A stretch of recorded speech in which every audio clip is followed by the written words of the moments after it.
I see those big, bright, shiny red trucks just a-trucking down the road. Those big, bright, shiny red trucks just a-looking for another load. Well, it's a family tradition, any Rocky Mountain day. Our fathers before us showed us the way. We work for asphalt cowboys and concrete kings, but that's never been a problem, cause we got diesel in our veins. We've got diesel in our veins. I see those big, bright, shiny red trucks just a-trucking down the road. Those big, bright, shiny red trucks just looking for another load. I hear there's a couple million tons to move. I see them everywhere. So you best get out their way and watch that sand and gravel disappear. There's another run to make. We gotta get it there on time. And we got what it takes to lay it all out on the line. We'll lay it all out on the line. I see those big, bright, shiny red trucks just a-trucking down the road. Those big, bright, shiny red trucks just looking for another load.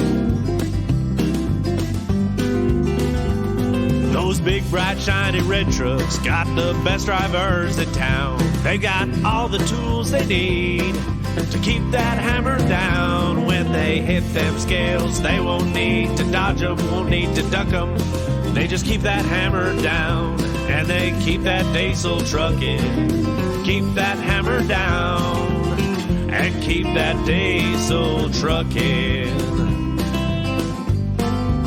I see those big, bright, shiny red trucks just a-trucking down the road. Those big, bright, shiny red trucks just a-looking for another load. They just keep them doors a-closed, keep them butts in their seats, cause those customers are calling, and those red trucks can't be beat. They've gotta put the hammer down and pick up another load. Get it off the ground, keep them eyes open and on the road. Keep them eyes open on the road.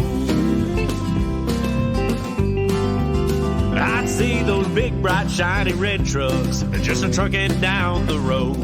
Those big, bright, shiny red trucks just looking for another load.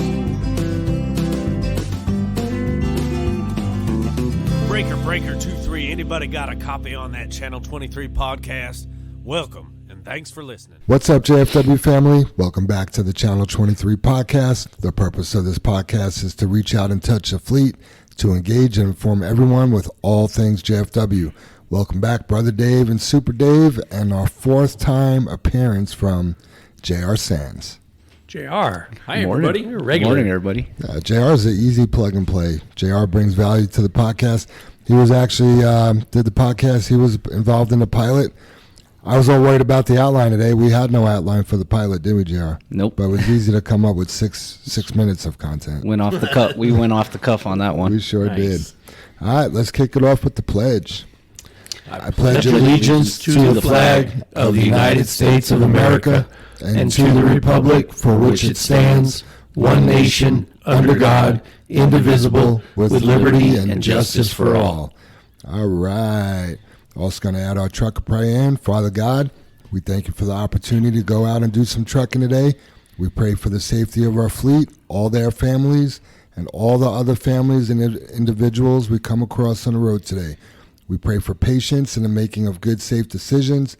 We pray to be accident-free and that we all make it back to the comfort of our homes this evening. We pray for healing and 100% recovery for all of our family members that are ill, and we pray to find Ambyr's mom. In Jesus' name we pray. Amen. Amen. All right. As a reminder, anything you hear on today's podcast is not the opinion of JFW's. It's just the four men in this room. Jam, I got to jump in there and interrupt you already, man. Let's go. That's so powerful there, in that, you know, we all pray to find Ambyr's mom. my wife and I, we love these cold case shows on TV, and we turned one on last night. It was a new series to us, but it's been on a long time, I guess, called Cold Justice. Huh. And, I have to sit back and put myself in Ambyr's shoes and realize every time she sees or hears something like that, she's that person that has lost someone. Right? Exactly. And we all need to pray. We all need to help. Again, like I say, there has to be an answer to that. I do know we were able to pull some strings, and the Weld County Sheriff is going to talk to the Lochbuie police captain, I think either today or tomorrow. I know it was this week. So I don't know what that's going to bring. There's a lot of things resistant in that situation. So many things were missed 5 years ago in the initial investigation that I don't know can be gone back to and figured out, just because it's a long time ago, right? It's not in the moment. But I hope and pray for some resolve for Ambyr, because I sat there watching that show last night, and I tried to put myself in Ambyr's shoes, and it hurt. Yeah. So I bet, man. We're trying, Ambyr. But let's keep the faith, right? Yeah. Because these things do get solved. I mean, there's been cases solved 20 years later. I mean, right. Ultimately, let's just keep praying on it. Yeah. Absolutely. All right. Episode 74, a.k.a. known as the Scobdo episode, had 624 downloads. We are at 30,771 total downloads. We have 187 followers, and last week we picked up Spain. Nice. So Scooby is worldwide. Tell you one thing about Scooby's episode. He had more World tab. World tab, yeah. He had more comments between Facebook and Podbean. Like, people were coming out of the woodworks to comment on Scooby's episode. So Scooby's well known and loved in the trucking community here in Colorado. That's awesome. He is. He's a legend. He did a really good job too. People do gravitate to Scooby easily. He knows a lot of people. Right. The little time I've known him, he's just that guy that like everybody just gravitates to. Yep. All right, time for the dad joke challenge. JR, I'm looking for one right now, so why don't you kick it off? Man, Jam is behind. He usually segues right through his. He usually does. We're bombed with it. And man, I got caught off guard trying to get this podcast off this morning. So we are recording this Tuesday morning versus Wednesday morning. And the decision was made yesterday, and I was on this weird geoterror project that consumed all my time, so here we are, unprepared. Well, at first I wanted to tell a joke about paper, but I knew that was going to be terrible. Terrible? Terrible. But before we got into that, I was going to ask you about your chiropractor appointment. What was that? How'd that go? Went good. Yeah? Yeah. Yeah, no. You remember the joke I told you about that? Nope. No? You don't? Really? Really? Yeah, it was about a week back. JR, That's awesome. He's bringing the heat. That first joke you told reminded me about the pizza joke. Uh-huh. Do you know that one? No, I don't. It's cheesy. Well, my girlfriend last night, she asked me why I have so much candy. I was like, well, I usually have a few Twix up my sleeve. Oh, man. Ellen, help us. Worse. They're like nonstop. Well, as usual, I'm kind of behind the ball because, obviously we had Easter last weekend, so I should have had my Easter joke last week, but kind of failed there. So have you guys ever wondered how rabbits style their fur? No. With a cottontail. No, they use hairspray. Hey. Speaking of jokes, did anybody... Rabbits for hairs, Dave? Do you get it? I got it. I'm like, you're looking at me like, that's not. I don't get it. Nothing to do with rabbits. Hairspray. Yeah. All right. Well, we're all truckers around here. We love our vehicles. We love our trucks. Trucks can make a pretty good noise. They're pretty loud. But what kind of noise does a witch's vehicle make? Vroom, vroom, vroom. Broom, broom.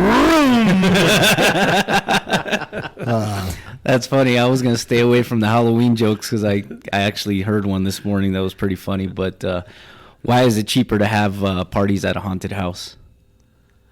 Anybody? No idea. Because the ghosts bring all the booze.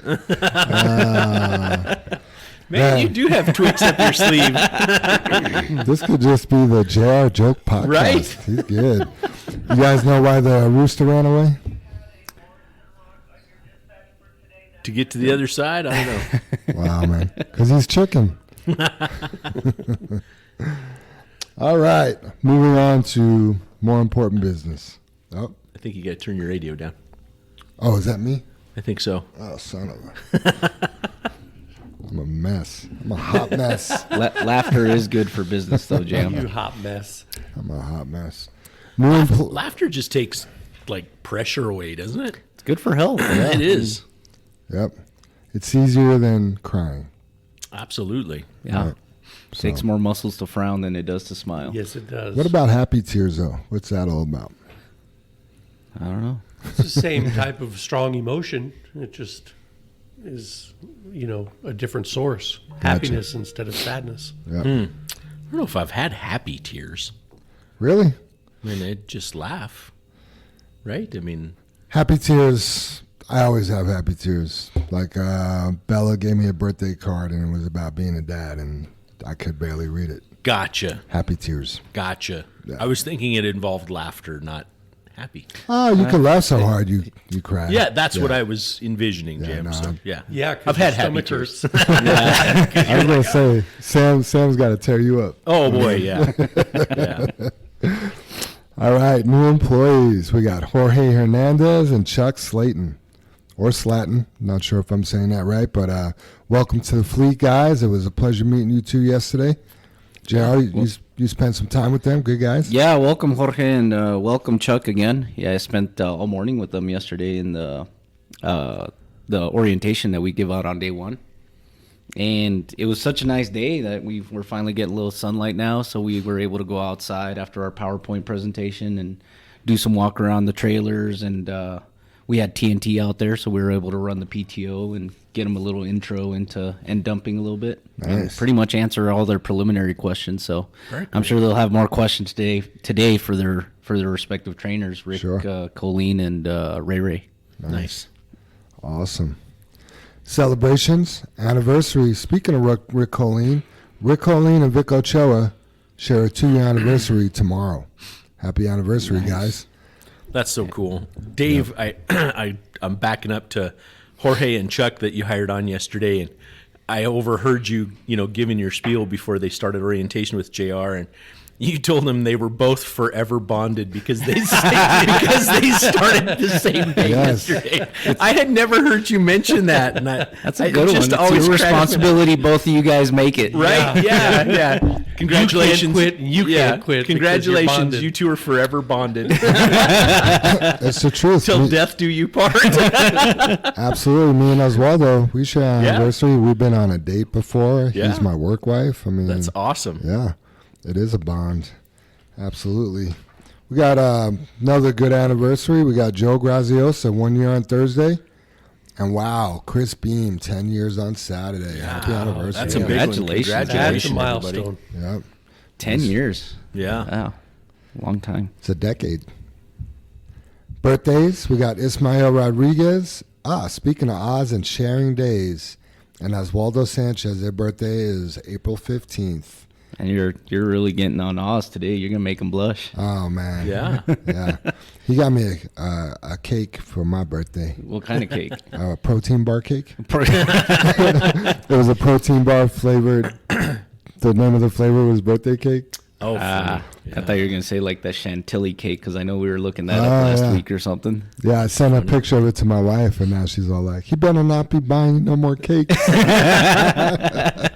The 15th used to be tax day, right? Isn't the 17th? Yeah, that was like the end day or something like the last day. Yeah. Yeah. it's- Now they've moved it. Have they? Well, after COVID, it changed. You I just don't do think it's the whatever you want. 15th. Is it a Well- permanent change, or did they just do it because of some tax laws that had to be addressed? Well, I mean, it's Monday now. They don't do weekends anymore, right? And they used to. It didn't matter the day. Like those, it was due that day, the 15th. Right. Yeah, they'd keep And- post offices open even if it was a Sunday. Right. He would Absolutely. go down. Yeah. That was a tradition of my dad. He would never pay his taxes early because he's like, I'm not going to pay them. And he would literally drive to the post office in town at like midnight that they were doing and mail them. Growing up, that was a thing, right, Dave? Yeah. I mean, the news on TV, they would show this line of people trying to get their taxes in the mailbox and or at every the post year. office. Yeah, my That's dad so was funny, in that man. line. Right? It's so funny. I think I probably filed, got my return, and spent it by January 30th. People are really waiting until mid-April. It's like, yeah, I guess if you owe money, you want to wait. But According to Google, April 18th is the last day this year. Okay. Oh, there you So go, that'd Joe. be Monday. Yeah. This coming up Monday. Good info. Well, wait a minute. Isn't the 15th Saturday or is the 15th Friday? Well, today's the 11th. Yeah, the 15th is Saturday. Or Tuesday. I'm sorry. Yeah. The 18th would be Tuesday. So I would guess the 18th is like the new day, right? Otherwise, they would do Monday. Huh, what the heck's up with that? I don't know. It's your government, Dave. It's better now. Google is right, though. You can't. Tell you what. Right. Yeah, like Reagan I'm just said. not Can't going to question pay it. any damn taxes anymore. To hell with that guy. Like Reagan said, what's the 9 scariest words you've ever heard? Hi, we're from the government and we're here to help. Ray said that? No, Reagan. Oh, Ronald Reagan. Yeah, Ray's from the government. I'd vote for Ray. For what? I don't know, but I'd vote. Just get out there and vote. That's right. He'd make you. He'd make you. Listen, you're going to vote for me, okay? Here's the And he'd deal. say it very calmly and Right. quietly, and you'd be like, yes, sir. Here's the deal. I know some people. It's going to be a lot of fun. As long as it's not Liam Neeson, then comes with I know a set of I have a very special set of skills. there you Yeah. go. Yeah. I will find you.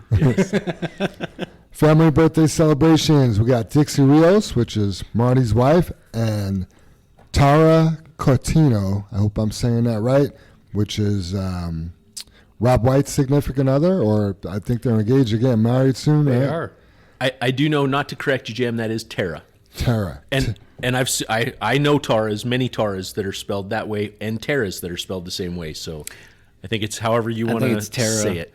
Okay, so let's just say the future Mrs. Rob White and Dixie Rios share a birthday on April 10th. Well, that already passed, so happy belated birthday. Oh, And it then was yesterday. Yeah. Not too bad. And then Haley Frazier, Linda's daughter, her birthday's today. Happy birthday, Haley. Happy Happy birthday. birthday, everybody.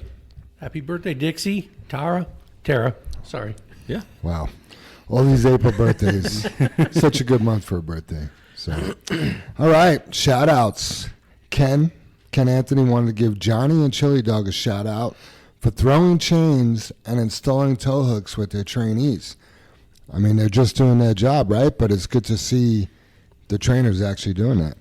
It is. Yeah, really especially good. since we heard recently that there was guys trying to chain up and putting chains on backwards. and Right. stuff like You know, that. I So- got to Right. jump out there and say, please, everybody, check your tow hooks. I mean, we have short ones for the Pete's, long ones for the Kenworths. Not every truck has the correct tow hook. Well, let's hope they do by now, but in the past, they haven't. Yeah, don't just check that they're there, but Yeah. actually go and install it on the Install front it. there and Yep. actually make sure it fits. Best time to make sure that's working is when you don't need it. Exactly right. Yeah, when you need it, it's I'm gonna, stuck over here at Pitt, whatever. Where's my Yeah. tow hook? It's Oh, going to suck having to run one out to you or having to get one from the next truck that shows up at the job site. Yep. It always amazes me how they're gone. Right. Where do they go? Where do they go? We outfit the truck with them. we Right. just checked in, I believe it was November, Brother Dave, and I had a checklist going through tow hooks and going through, I forget what the other thing was that I was going through on that, but tow hooks Chains? was the main thing. Yeah, Yeah, you need- chains, I'm sorry. And every single truck had them, and the ones that didn't, we installed them. Yeah, but you don't. 2 months later, hey, my tow hook is not in No. here. Well, where is it? Please, you got to remember you need the tow hook itself as well as two Two pins. pins. One Pin for that holds front the and one frame, for and back. the frame, and the other one that holds the chain or I strap. like the ones, I don't know if any of our trucks have them anymore, but the tow hooks that are installed on the frame inside the engine compartment. Freightliners. Yeah, those aren't going Freightliners anywhere. are Those should very- never go anywhere. Like Yeah. they're not just bouncing around in your cab. Nobody's looking at it like, oh, what's this? Don't Right. need that. Right. One of the things I noticed, they brought a Mac by for us to look at last week on that real crappy snow day we had, and they have a D-ring permanently mounted. Oh, It's always there on the frame rail. You don't need anything. You walk up to the front and hook a hook. Like our old Pete's had the hook in the, right in the middle. Right. it's a Mac thing. It is a Mac thing. I understand. Because Macs are going places that they might get stuck because they're Macs. Tell you what, when I drove a mixer, it was a Mac. It was the hottest truck I ever drove, but Because the air conditioning didn't work? well, because the floor, I mean, it just radiated the engine. It would get so hot and just radiate through the floor, and the AC really didn't work. Yeah, Right. but it was just like, it was miserable. Yeah. So, all right. Brother Dave, you want to give a shout out to Ron Bugler for covering nights last week for Charlie? Absolutely, Ron. Thanks for helping out, man. That was a big thing. That night crew, those guys, Charlie and Jason, they just roll through seamlessly. We don't deal with it. We don't hear about it. 99% of the time we don't have issues, just things like that. And that's kind of an unsung hero position because we don't deal with it because those guys are so good. And man, Ron just volunteered to jump in there and help out and take care of it. And he was flawless, did a great job. So thank you, Ron. Thanks for protecting the house and helping everybody out. And you did a great job. I just really wanted to put that out there. So I think by nature, Ron's a night owl. yeah, could be. I think he is. Yeah. Well, the one thing I know about Ron is he's always willing to jump in and help the house. Yep. I mean, to get a guy from going to days to nights for a week, I mean, it just doesn't sound It's hard. appetizing to couldn't do me. it. Yeah. But Ron, he doesn't even blink. Yeah, I'll do it. Right. Yeah, if I can help JFW I'd out. fall asleep under the can, and then you guys would get a call. We got a spill.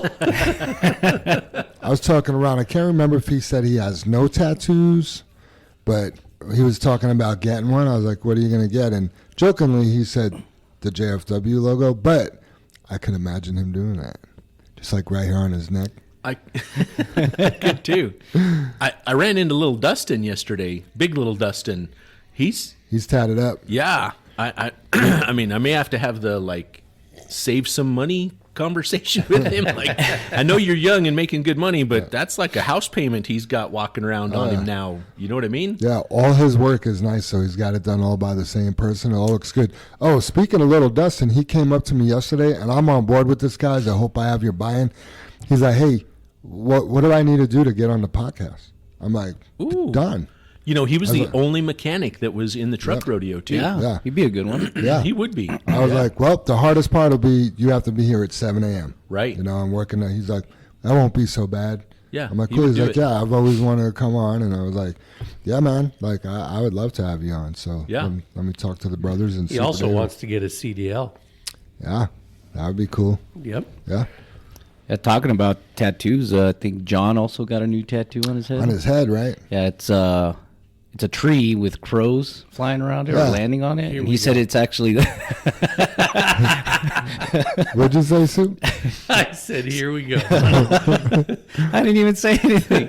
But anyways, I asked him about it, just to kind of get a little background on it. He said it's a tree from where he grew up or something like that. It's a tree that they grew up around or something like that. And his wife ended up getting the crow on her foot. So she's going to kick him in the head? I was thinking maybe she was going to stand on his head or something. That's funny.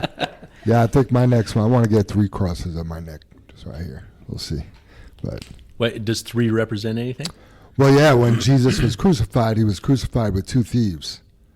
So there was 3 crosses at the Calvary, right? And one of the thieves was like bad-mouthing Jesus, like, oh, you say you're God, blah, blah, blah. And the other one gave his life to Jesus right there on the cross, and Jesus He saved repented. him. Wow. Yeah. So, yeah, pretty cool. Thanks for asking. Yeah. Love tattoos. They look awesome, but You don't have any, do you? I don't have any. Let's go. And I don't It's want like, any. to me, it's just like gambling. I just can't do it. Like, I can't go and It's put. like gambling. I can't go and put money on something that I'm probably gonna get bored of or whatever. But I love looking at art and stuff See, like that. the reason why I will never get a tattoo, it's because I changed my scared. mind a lot. You're never set on one thing. You guys all seen the tattoo, and it says "no regrets," but it's spelt wrong. No regrets. No regrets. I've seen so many of them that are, the writing Asian writing, I don't know, Chinese, Japanese, whatever. That's like a common Kanji. Kanji. Okay. All right. But they show those that people have that are misspelled or there's a mistake in them, and you don't know it. But when you find out, somebody lets you know. Yeah, it's like, what's that say? And it's like all this stuff, and they're like, actually, that says cheeseburger. I'd actually be good with that. You know what I mean? Cheeseburger's cool. So. You'd have to really trust your tattoo artist that they're actually putting down what you want them to put down on there. Well, the tattoo artist is going to put what you show him to put. That so is you right. got to do your research and make sure it says the right thing. All right, let's get into the discussion. First thing I want to talk about is time off requests, right? So we're getting into the busy season, and people are noticing that dates are getting blacked out, and they're like, oh, hey, I tried to put in a time off, but that date's blacked out. It's like, right, it's blacked out. Right? So, and JR, I know you go over this in orientation. We allow 7 drivers off a day and 3 early off / in lates, right? That's it. If you didn't get your time off in time and the date's blacked out, this is the time of the year where we really need to stand firm on our blackout dates. Otherwise, we'll end up with trucks sitting because we got to account for call-offs and emergencies and just to let you know how it works. So I black out a date. Then somebody calls me, hey, I had a death in the family and the funeral's on Friday. Okay, what are we going to do about that? Well, I mean, they got to go to the funeral. Yeah. Hey, I forgot, but my husband or my wife has a radiation treatment or something else that day. Yeah, urgent matters. Urgent matters, right? So what are we going to do? We're going to have to let that person off, right? Well, eventually, I mean, we really run out of room to just let people off. So, I can't just keep approving time off and approving time off. It would be considered unapproved time off for you to take a day off on a blackout date. And the early offs are the same. We can only allow so many trucks coming in early. This is the time of the year where we gotta get every load that we can, and we gotta make up for this long winter we had, and we gotta get every load, every rock, every ton.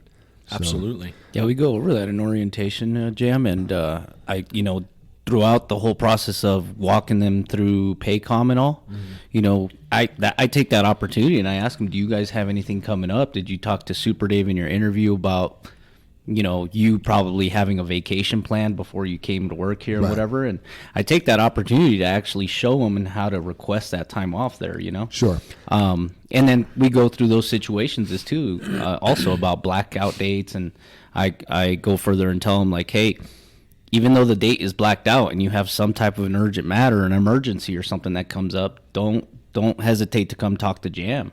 Talk to him and, let's get something set up communication. Yeah. So I think when you go over that in orientation, it's probably not important until, oh man, I need a day off. Yeah, right. Right. And then the other thing is I hate declining time off requests. Yeah. I have no joy in being like, nope, you can't have it. I thought those, you smiled every time you sent those, Jan. No, and also if I deny a request, I will always let you know. I don't just deny time off and not tell you. Most people don't even know how to check Paycom to see if their time off was approved or not. I would never, because I'll have a lot of guys call me, hey, I put in for August 15th. Was that approved? I can't remember. I approved 150 people's time off. But if you go on Paycom, you could look. But I would never just deny it without saying something. Yeah. Telling you, hey, we can't do this. Can you move it or stuff like that. The other thing is 7 days notice, right? You have to give us 7 days notice for all time off requests. If you put it in the day before or 2 days before, is there a chance it'll get approved? There is a chance because we don't like denying time off requests. But this is the time of the year also where a lot of people are requesting time off. Yeah. And it's first come, first serve. You could work here like Chris Beam for 10 years, or this could be your first week here. And if you put in a time off request before the 10-year guy, right, and then it goes blacked out, it's blacked out for him. We don't play seniority for a time off request. Yeah. So. I know it's our policy too, Jam. We say like you have to, put it in 7 days ahead of time or more, right? But to me, it's a courtesy thing, Even if we didn't have that policy and I knew something was coming up, as a courtesy, I would let my supervisors, my bosses, whoever know, like, hey, in 2 weeks, 3 weeks, a month, or whenever, I'm going to I'm going to leave for a while. I won't be coming to work for a week or two or whatever, It's just a courtesy thing. Yeah.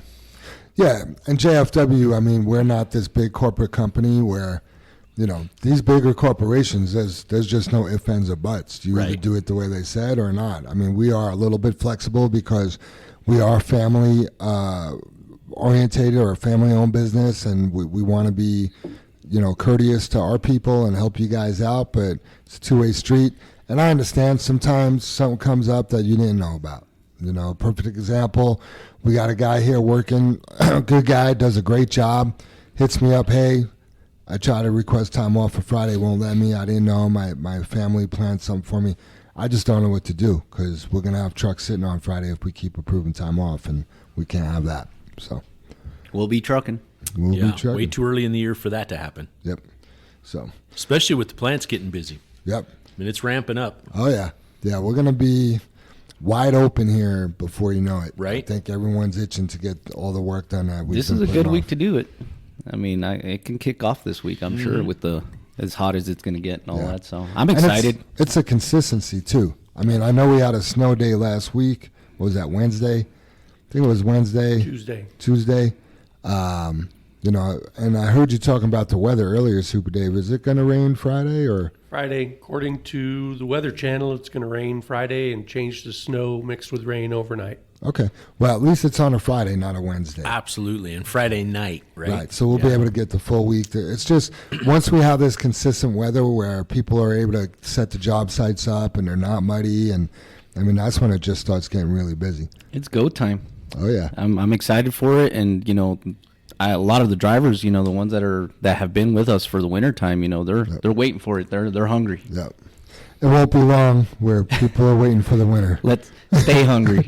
You got to stay hungry in the middle of the summer, too. Yeah. You know what I'm saying, though? Like, it won't be but a few months where people are like, wow, we're busy. I can't wait for a snow day. Soup, you want to take the next one? Cleaning out how, when, where, and why? Yeah, we've had a couple of instances last couple days where drivers have come back to the yard to clean out.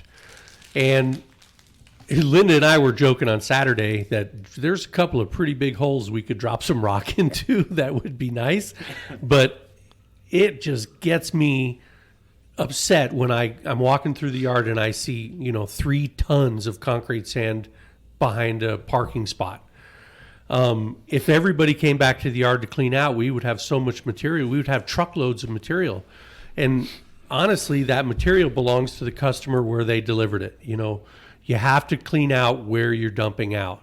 I mean, on a rare occasion, I would dump out in like a traffic lane or something in a median where I was dumping for a landscaping company, and I couldn't just block traffic and clean out. But that is just so rare. 99 times out of 100, you're dumping at a plant, you're dumping somewhere where you can just pull off to the side, sweep it to the back of the trailer, and then back up to the pile that you dumped it and redump that little bit out. We really, really don't want you coming back to the yard to clean out. Why do we have to clean out? Well, a couple different reasons. Because number one, the customer paid for that material. Number two, you have to get ready for the next load.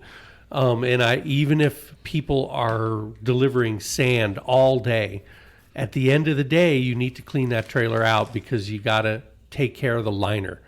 So it's not only about contamination, it's also about liner care.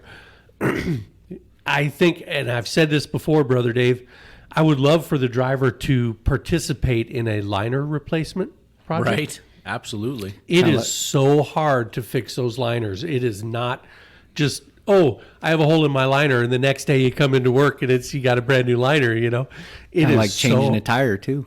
So hard to pull those things out.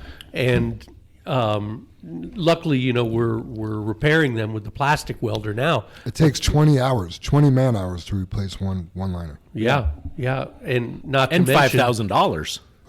Yeah, Yeah. Not to mention they have to form it with the straps and heat it up overnight under, turning the heaters up so it flexes. Warms up and flexes. Yeah. But super easy to fix a hole. We can fix a hole the size of a phone, You know what I mean? But you should be catching that hole well before it's the size of your phone. I mean, that's a priority for us. If you're in your trailer and you sweep it out and you have a pinhole in it the size of your pinky, write it up. We can fix that in less than an hour. We have a great way to do it. We've invested thousands of dollars in a plastic welder. We've got night guys that are more than capable of doing it. I mean, we relish fixing those things at night. When it comes time to replace that liner or do half the liner or whatever, that's like Jam said, that's a 20-hour job. We're just consumed by it. So, man, inspect your liner. Write up those tiny little holes and let's fix it. Well, write it up. Right? Well, it's less time cleaning out if you have a good liner too. Oh, because absolutely. if you have a hole or something's ripping, whatever, you take that much more time just to clean out. Right? Yeah. That way you don't contaminate the next load. And how do you ever know that you have a hole or that you even have material under the liner if you never get in? You get in, and the first thing you can feel is what's underneath that liner when you're stepping on it. Yeah. Yeah, and that's another reason why you have to clean it out at least once a day, even if you're hauling the same material. Because if that liner gets material underneath it, it works its way forward as you're driving down the road when you're empty. If that material, whether it's one rock or whether it's a ton of sand, once it gets farther up in that liner, it's not moving. Yeah. And you're never going to get it out. And it's going to wear that liner out. Go ahead, Jer. I was just gonna say, I know it's hard, but I when I drive and I'd go to LG Firestone or LG Fort Lupton, that's just the perfect spot to go clean out really, really good underneath that liner. Take that trailer all the way up. I'd put my shovel all the way in there, so just the handle is sticking out the end of there, and that way it kind of makes that space between the liner and the trailer. Yep. Stick the nozzle of the hose on one end there, go turn the pump on, and just that water balloons everything up and takes everything out the other way. It feels so good. It's like taking a good hot shower, isn't it? Yeah. I used to love washing Got to clean your backside, right? Yep. I'll tell you what, when I was driving, if I had time, and you got to be quick because you don't want to hold anybody else up, but if I dumped out and there was nobody in the plant, I would jump in my trailer right there, sweep it to the back, put it up. Yeah. I would do all that right into the pile and be gone in like 3 or 4 minutes. But you got to hustle, Yeah, the other part about this that we're not talking about is the customer bought that material and paid for it. Mm-hmm. They want it. Oh, yeah. Every single rock. Yeah, absolutely. Or grain of sand. I mean, just to put it in perspective, and Jam and I have talked about this and given it so many different stories, but when you order a pizza and you have it delivered and the guy shows up and opens up the box at the door and there's a slice missing, are you upset? No, you paid for the whole pizza. Yeah, it's in your driveway. Yeah. Sorry, I dropped a piece. Yeah, exactly. Usually Chris already grabbed it. You want the whole pizza, right? So, yeah, that customer wants their material. Clean it out and give it to them. There's never an excuse for me at a dairy. The thing is, it doesn't. You know what I mean? There isn't 5 other grain trucks behind you waiting to unload. Yeah. You got all the time in the world. Right there at the pile. Yeah. And it doesn't take long. It takes as long as you want it to take. Right. The guy that sits in his cab and just thinks about it. Should I just clean out? Should I? No. I'll do it later. Could already been in the trailer. Yeah. You jump in, get it done real quick, and like you said, Jam, 4 minutes maybe tops. And for the drivers that don't have time, because I got to hurry up and get that other load, you do have time. It's about doing your job. Yeah. Yeah. It's also easier to sweep out frequently than, you know what, if you haven't swept out and you're not doing it right and you got stuff stuck in there because it's older, and you got to. Yeah, if we're in your trailer and we find fry rock and sand and pea gravel and squeegee and, grain. Who knows what else in it? Yeah, some grain. You are not doing your job very well. Yeah. Exactly. And I guess going into a little bit more on the clean out side too, especially now in the summertime. Oh, but I'm hardwired on this, or I'm hardwired like on sand, let's say, all day long. So why do I have to sweep out, right? Well, we're getting into the summertime where you see it now in the Paycom emails or the Axons. If you can get an early fry rock, go for the early fry rock. If you didn't sweep out the day before and you have 2 shovelfuls, 3 shovelfuls of squeegee, sand, pea gravel, where are you going to go shovel that out now? Go up to Fry and shovel it out in their area there? They don't want that stuff. Yeah. Right. Tell you what, every day that I would come back, my trailer would be clean. Because then you are prepared for whatever it is the next day. I mean, take things as far as you could take them every single day, and you'll be the most prepared for the next day. Oh, boy. I mean, it's simple math. I think there's a football coach out there that what does he say? Patriots are history, Dave. No the more end of Tom an Brady, era. man. They're just. I see Belichick is doing some acting now. Really? Yeah, he's got a show on.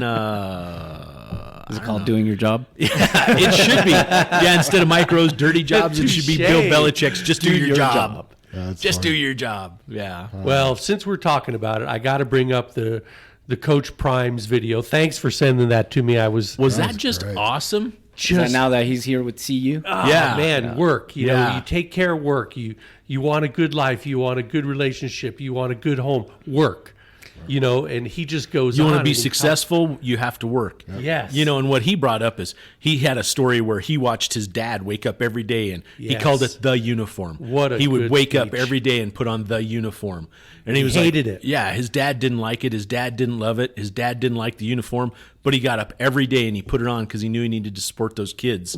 And what Coach Prime's deal went was to is work. all of those kids in his locker room, and I'm calling them kids. They're, they could be 21, They're 22. young adults. Right? You Yeah. bet they are. They're chosen. They've chosen to be in that locker room. They weren't told they have to be there, right? They've chosen. They've made that choice. So they need to create that work ethic. They need to create that love.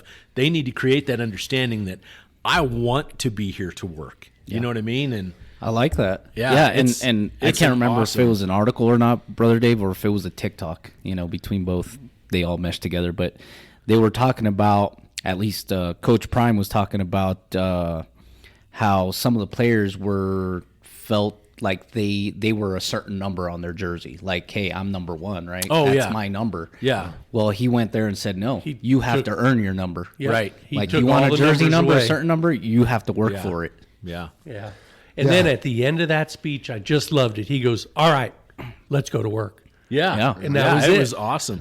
I also loved, and Dave, I watched that video twice and I never caught it, but you pointed it out where they, everyone's seen the CU Oh, yeah. emblem, and the C and the U are staggered, but they're way- together. yep, And the way the it's U always is, been, Yeah, yeah. the U is below the C. Well, behind the letters U, it spells out culture. So it's CU culture. It's LTURE. culture. Yep. Yeah. It's culture with the CU emblem. Yeah. Yeah. That whole thing Very well reminds done. me of shout out to Matt Sierra at New Era Jiu Jitsu, but Wednesday nights is conditioning night over there. And I'll tell you what, like I watch these kids go through it, and I'm like, would I make it through that workout? You know, like, could I do that? Am I able to do that? But anyway, like some of the kids, they're there, but they're half-assing it. And he told them, look, Wednesdays are not required. You do not have to come here on a Wednesday night and do conditioning. You chose to be here. Right. But if you're going to come in here and not put in the work, don't come in here at all. Like, just don't show up. If you're not going to do the burpees and you're not really doing the push-ups or the jumping jacks and you're here to have fun and play, just leave. You are not. It will not be held against you if you aren't here for this. Yeah. So, And it's funny, are those kids that leave or do a half-ass job, are they successible, Jam? probably not. The only time I do a burpee is after a beer. Right. I can tell. Yeah, it's interesting because the reason Gutter Boy's in full effect today. This is a guy that produces and writes a High Road Hauling every week. It's a good thing he's got a sense of humor, too. Yeah, right. Yeah, I love Super Dave. He's still drinking Bud Light and laughing the whole time.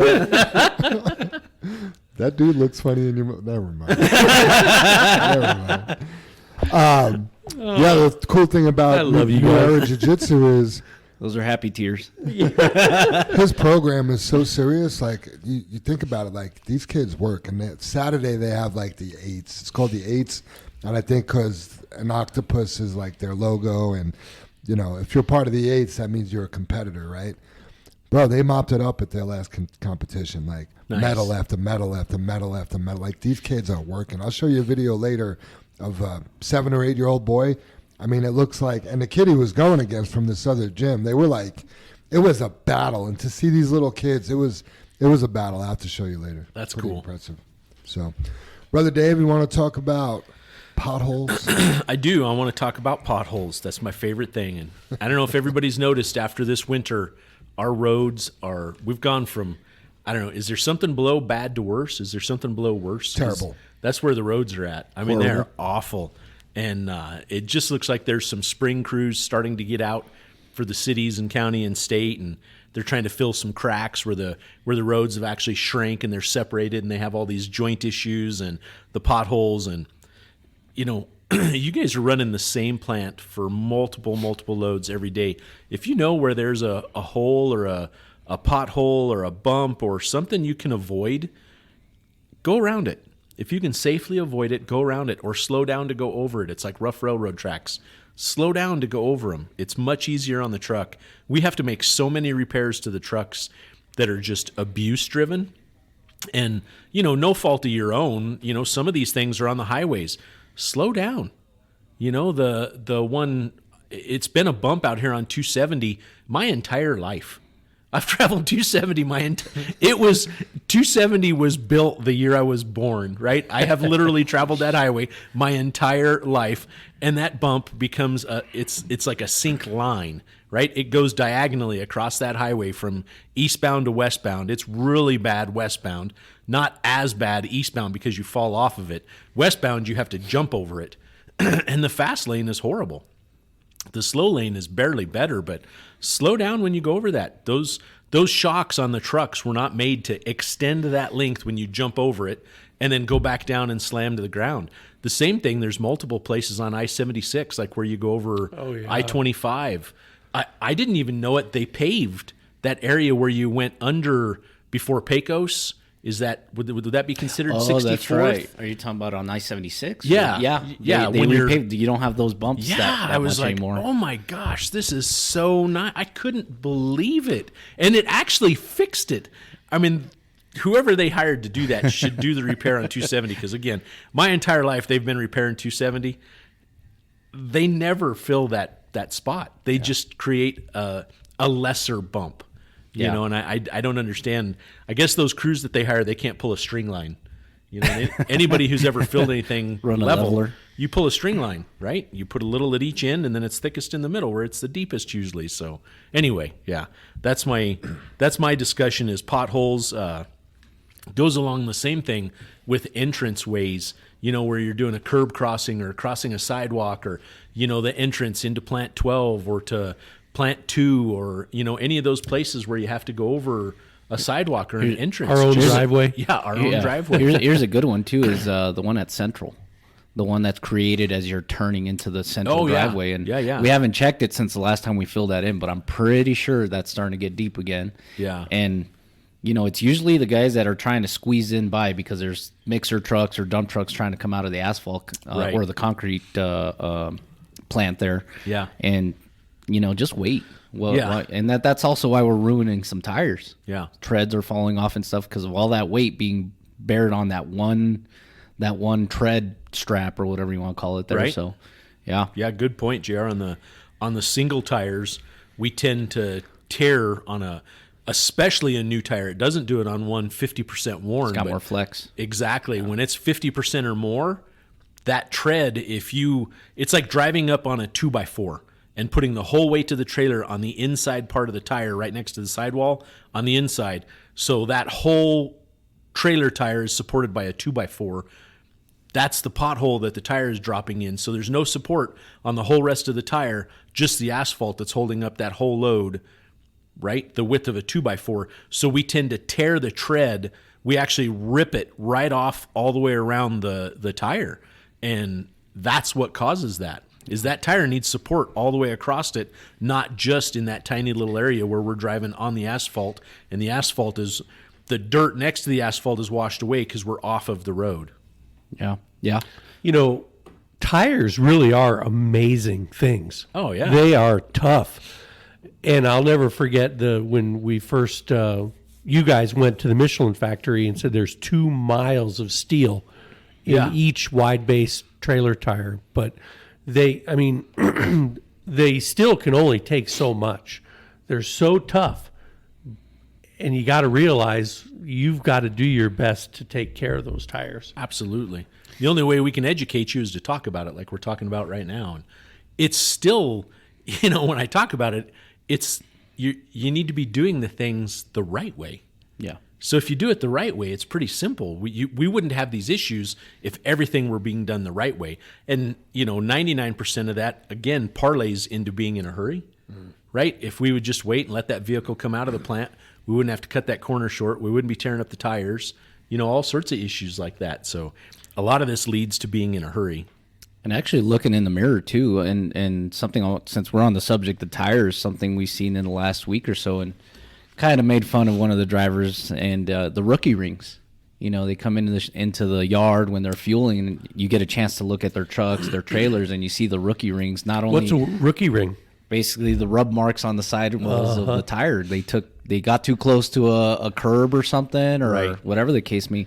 But when you see it on the tractor, the steers, the tractor drives, and the trailer, you're like, okay, are we paying attention? What are we doing right? here? Right. You may not think that rub mark is really not doing anything, but it really is. It does damage the coils inside. I got to tell you a funny story. This was probably 25 years ago or more.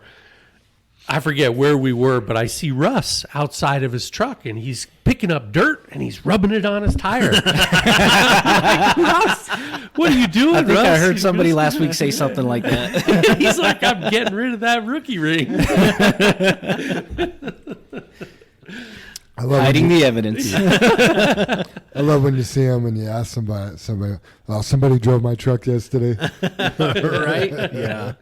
But that's kind of thinking about somebody, like, let's say you're saying Russ, using some dirt to kind of hide that evidence of that. That means he's embarrassed that happened, right? Yep. I guess the problem for me is, like, how are you not embarrassed? To come into the yard and have those rookie rings and just like, wow, this kind of makes me look like an amateur. Right. I'm embarrassed for you. Yeah. I just had it happen last night, JR. It's so funny you bring it up because I went to Chick-fil-A yesterday for lunch, and then when I went through the drive-thru, I mean, this place, there's like 50 cars. You're backed out in the street, right? So when you're making the entrance in, you literally, you can't take the whole driveway, right? And you're just one car at a time, you're 1 mile an hour, all of that. So I get in, I clear the curb there, come over the sidewalk or, the entranceway there, right? And then you come in and you have another curve to go around. And then you form two lines. And the line to the right was moving, but my exhaust is so loud, I always stay in that side so I'm not blasting them out on the other side.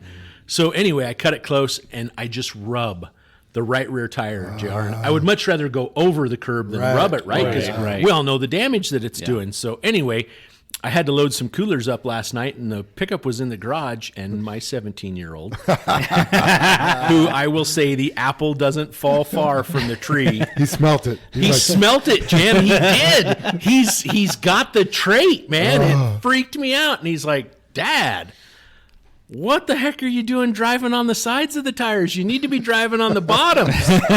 They're not designed to drive on the sides. And I'm like, oh, you little shit. Somebody borrowed my pickup today, son. I couldn't even throw that one out there, Jam. I was like, no, you are so right, Sam. I totally screwed up, man. Do you I think hit the that's curb just at a guy Chick-fil-A. thing to check those things? Because even the car I don't drive, the car that Ellen drives, I get home and the first thing I do is I walk through the garage and I'm just looking at it. I'm looking everywhere and I'm questioning little things like, why is there a rub mark on that tire? Or why you ruined the wheel, Yeah. Stop getting so close to the curbs. I don't know, funny. My wife, God bless her, she told me the other day, just because cleaning the truck is time consuming and, my family should come before I wash the truck, right? So she says, unless the truck's really dirty. So she says to me the other day, she's like, the truck doesn't have to look brand new all the time. I'm like, it doesn't? Yeah, it does. That's funny. All right. We already kind of mentioned busy season is here. Super Dave, you threw this in the outline. Why don't you talk about it? What does busy season mean? Well, I mean, winters are long, right? This one was. This one was. We got our first snow 2 weeks before Halloween, and it was like 8 inches. It was a lot. But, everybody has to endure winter. The times are slow. You're using PTO, for days off so your paychecks can, remain steady. But this is busy season, and busy season is right around the corner. This week is going to be in the 70s and 80s. And it's so funny, too. It's like a light switch. We'll have a snowstorm, and then we'll have a half a day. And then all of a sudden, it's like something clicks. I don't know what it is. And all of a sudden, there's night pours. There's, 2,500-yard days at the big plants, and we're running 30 loads out of Fairplay. And all of a sudden, then it won't stop. It doesn't stop until the first snows Just of fall. go. And busy season is here, guys. This is the time to get the early loads. This is the time to get a good start in the morning, so you're at the beginning of the line rather than the end of the line. That translates to an extra load every single day. And not only that, but excuse me, deliver that last load of the day. Don't bring it in as a preload. I had Dan Pham tell me years ago, he says, I will never come to the yard preloaded. I'm like, why? I love preloads. That way I don't have to sit in line at the pit. He said, because then I can't get my early load. Right. I was the same way. So even if you have to bust your butt going down to Plant 13 at 5 o'clock in the afternoon, that still translates into an extra load for the next day. And Dan Pham did well here. He was a hustler. And this is the time of year you got to take advantage of it, because in January or February, you can't. Can I speak into that a little bit? Please. Cool, because to me, if you got time to get the load off, great. But I just let it play out the way it's going to play out, because a preload is helpful. Especially if you're like going to preloads. If you're on Castle Rock Ready Mix all week and you get a preload and you don't have to go to Morrison first thing, and you could have one on the ground, I know you love preloads because you could have one on the ground before people are even loaded. Yep. So it does kind of work out. But obviously, if you're coming out of Fry and you're loaded and you're going to Plant 2 at 12, there's no reason to get that one. And there's no reason to leave that one some on places the you truck can't over there. even get to exactly. before 6 a.m. You Right. can't drive into Plant 13 before 6 a.m. Right. Or after 14 6 p.m. because they have covenants there. Right. So you can't get there too early or you can't get there too late. But you have to figure out what's best for the schedule that dispatch has got you in. Right. Like, shall I deliver this or shall I call it a preload? And that's what's great. You're kind of in control of that destiny. What's the number one motivation for work? Usually, universally, money, right? Culture. So, and we talk about this all the time. I was going to say, to be with you guys every day. What man. is the difference between me making $70,000 a year and the guy making $85,000? One load a day. One load. Yep. It really is. Yep. I made up an Excel file. What was it? A few months ago, and I showed it to you, Jam. And I made up an Excel file with all the formulas for every plant, every rate, and all that stuff. And you just plug in how many loads you average, or you can play with the numbers. And I've put it on there to where you can calculate off of your base pay what you'll make a year. Yep. There is no plant that I've put in there, even the ones that people say that they don't make money, Plant 2 or Plant 12, whatever, you are making more than 75, or at least averaging 75 for the minimum average loads. But when you plug in that extra load on there, it's $15,000 to $18,000 more But per you know year. what you So that need to bumps do, you to JR? 90,000 a year. It can. Yeah. But the thing is you got to have that determination, that motivation to get up early and or go for the late load. Be consistent with it. Yeah. Be efficient. Yep. And You got to and put at the end of that the day, uniform on, and you got to work. yeah, and it's a choice. The money doesn't just come to you. You have to choose to want that. So looking at it differently, let's say you got a guy that potentially could make $80,000 a year, but they're going to time manage at the end of the day so they don't get even the load that they should get. You went from 85,000 to 60,000, right? Mm-hmm. So it works both ways. If you want to sit there and time manage and waste time and not get that last load, or some guys will call it slow rolling towards the end of the day, that's costing you money. And I used to say one extra load around here is 10 to 13 grand a year. But with all the pay rate increases, and JR pulled the Rain Man on the computer there and developed this formula, like 15 grand a year for one extra load a day. And So if you're making... That's just off the base pay too. We That's haven't great. even put in the bonuses. bumps. We're talking about safety bonus. We haven't talked about the attendance bonus. That's awesome. That's the man. matching 401k, Yeah. Yeah. the health insurance. Do you show that to the newer people? I don't. I know George in 0061 last week. I was talking to him about overloading for Plant 12 from Fry, and I was like, "Look, man, numbers don't lie. Right. you're only making $6 extra for that extra 4,500 pounds. Right. Like at the end of the day, it's like $30 if you're doing 5 loads or 6 loads, whatever it is. Is that worth the $500, $1,000 ticket for being overweight? No. Yeah, you may do it for 6 months and get away with it, and then get a ticket for it, and then it'll erase the entire year. Yeah, and then the stress of, am I going to get caught? Like, just do it the right way. Yeah, it's not the question of if you'll get caught. It's when will you get caught. Do you have any experience with that? I do. Yeah, I mean, your testimony is your ministry. You could speak into it. You have automatic 100% authority, you know? You're gambling with it, man. You're gambling with your money, and it's just not worth it, man. Like, I pushed that envelope when I was first here, and I learned a hard lesson. Yeah. I mean, a $4,200 ticket is not fun. Man. It is not fun. Man. And having to pay it off in a year's time, man, it's pretty stressful on top of everything else that we have to pay for, bills or that new car payment, whatever it is. How much was that a month? Is that about $200 a month? Yeah, just a little over $300 a month. That's a really nice rifle or a bunch of ammunition. Yeah, a month. Well, or it's just really nice money to save. Wow. Yeah, yeah. Oh yeah, money to save, make it work for you. Save for that lift kit on your new Bronco. I'm glad I've saved for the last 2 years for all the stuff I'm doing to that. Anyhow, back to that subject. Yeah, I invite anybody. Anybody wants to see what they would make at a certain plant or a certain rate or whatever, I can just plug those numbers into that Excel file, and we can just look at the bigger picture, I guess you can say. I love it. Because a lot of people just look at the small picture. They just look at what I made today, what did I make per hour, or, you know, if you're stuck in that mindset, you're going to be unhappy. You got to look at the bigger picture. You got to look at, okay, you know, this one load, because you hear it on the radio in the middle of the summer. Oh, man, it's just one load, the late load or whatever it is, you know. This isn't going to make a difference. Well, it does. It does make a difference. It makes a bigger difference for the plant because they get 25, 30 more tons of material. Yeah. It makes a difference in your paycheck because that's, you know, 30, 40, 50, 60, whatever the rate is, more money in your account. And at the end of the day, even if it was like $50, that extra load every single week is an extra $250, $300. Absolutely. Yep. Like yeah, the if we put that money on the table right now, you can't tell me that. Would I take it? Of course I'd take it. What does it take? Take an extra hour every day. What do I got to do for it, though? Can I just sit here and you give it to me, or do I got to actually go haul a load for it? Yeah, whatever. You got to put on the uniform and work. You got to work hard. Let's say it together, Dave.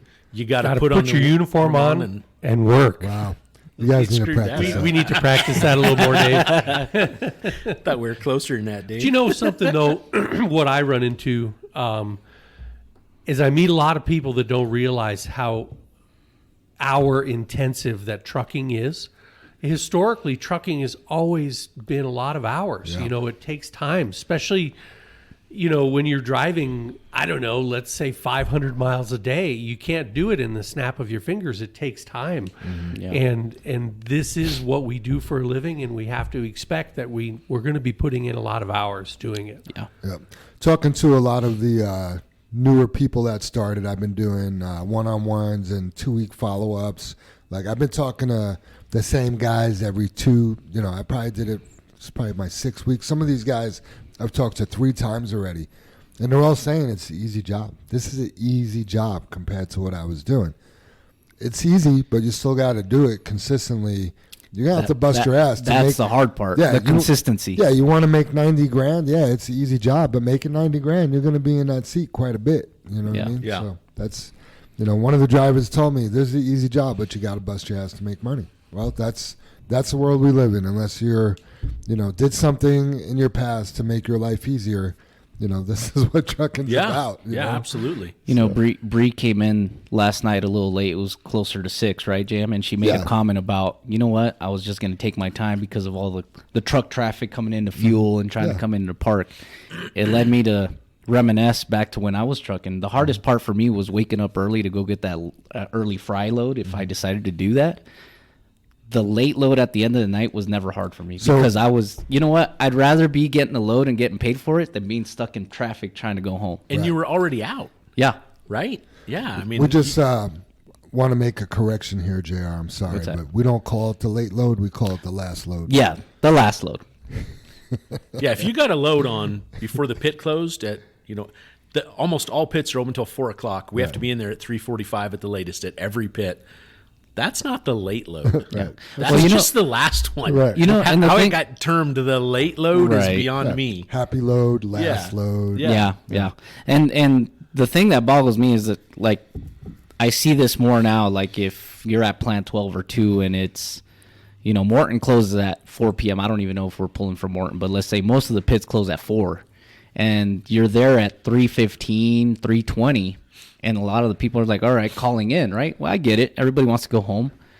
When I was trucking at 3:15, 3:20, I was headed straight out that driveway to go get that other load. It only takes 35 minutes to get there. Right. I'd be pulling in 5 minutes before 4. And then you avoid all the line at the fuel island. Yeah. You avoid any parking issues here. You've avoided all of that. Traffic at the end of your day. Yeah. Here's my tip and trick. This isn't the official Channel 23 tips and tricks for the week, but when you're on your quote-unquote last load, right, and it's 3:15, don't sweep out yet. Call in. Yeah, call in. Don't when we hear. I didn't have time. I was sweeping out. When we hear at 3:20, cleaned out, swept out, empty at plant. For what? You're going to get more rock. Like, why sweep out rock to get more rock? They're open. They're going to stay open one more hour. Yeah. Yeah, you never know. We may have, pulled some strings and we need to stay open late. We got one more load to get. And you just wasted, 15 minutes when it takes 2 minutes to sweep out. I mean, just wait. Yeah. Let us know when you're empty so we could finish the job. Yeah. All right. Do you want to try it, Dave? Just put on the uniform and go to work. Go to work. I bet Brother Jim could say it with you. Work. I've always said if you take care of your job, everything else falls into place. It is so true, Dave. Yeah, when you stop nitpicking, or in other terms, penny pinching, time pinching, whatever you want to call it, when you stop doing that and start looking at the bigger picture, you're just a much more happier person, at least in my experience. Like, totally agree. Because otherwise, you're just kind of running down that rabbit hole, and you're just going down the gutter. But you're that person nothing is going to satisfy. Right. You know what I mean? You are not going to be satisfied because this is a problem or that's a problem, or I worked too many hours, or I didn't make enough, or you know what I mean? There's just it doesn't matter the job. You are that person that's going to have problems. You're the person that gives problems for solutions. Yeah. I have give to you a bring solution, you give us a problem. Yeah. The great thing is here. Sorry, dear. You always say, Jam, you eat what you kill around here, right? I mean, I love that. And I guess I kind of look at my wife's job. She works for the Department of Interior down there at off 6th Avenue at the Federal Center. And our people here make way more than the engineers she has that work there. Right. Now, granted, it's probably a far cry for those people to come into the office and work 40 hours. Right. I mean, it's a fact. She struggles to get people to put in 40, but they're paid for 40. Wow. But I mean, they're making a fraction of what our drivers are making. Right. And they have a 4-year engineering degree and then some. And they're not making what our drivers are making here. And I guess, I sit back and I look at that and I'm like, well, they're not working as many hours, but they're not making a fraction. Right. I'm telling you, it's a significant less amount. Yeah, what are they, 40, 50 G's over there? Exactly, Jam. Yeah. Yep.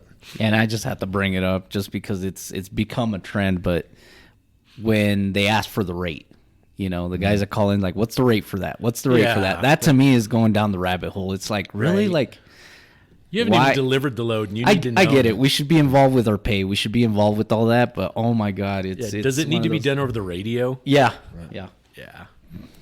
But it's the same thing. It's that, like, what am I making today? How many? The guys that are breaking it down too further than they should be. Yeah. Like, how much was it per hour? And I was like, you know what? At the end of the week, if I can make this my goal, if I can hit this much money by the end of the week, I'm happy. Yep.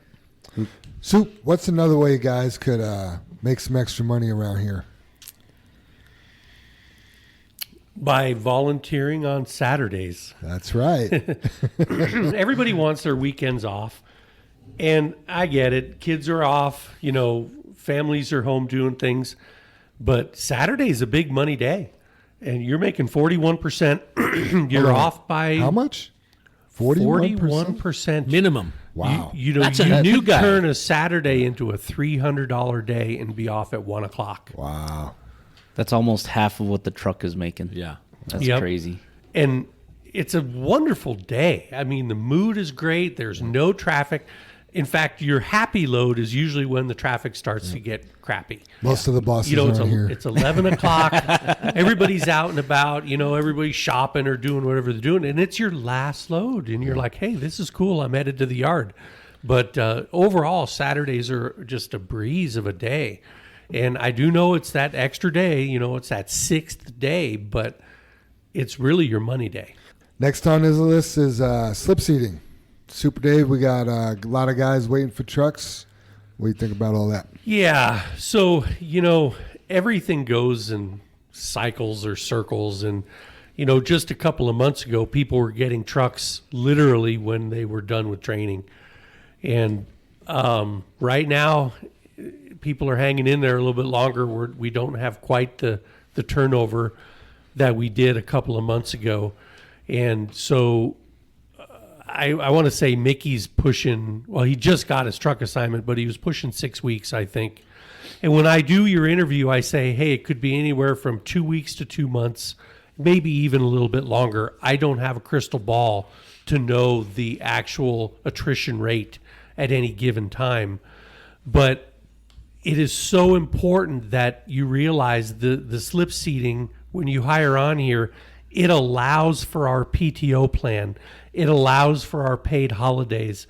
It is so important that we have all of the trucks running that we possibly can. Unless that truck is broke down, it needs to run.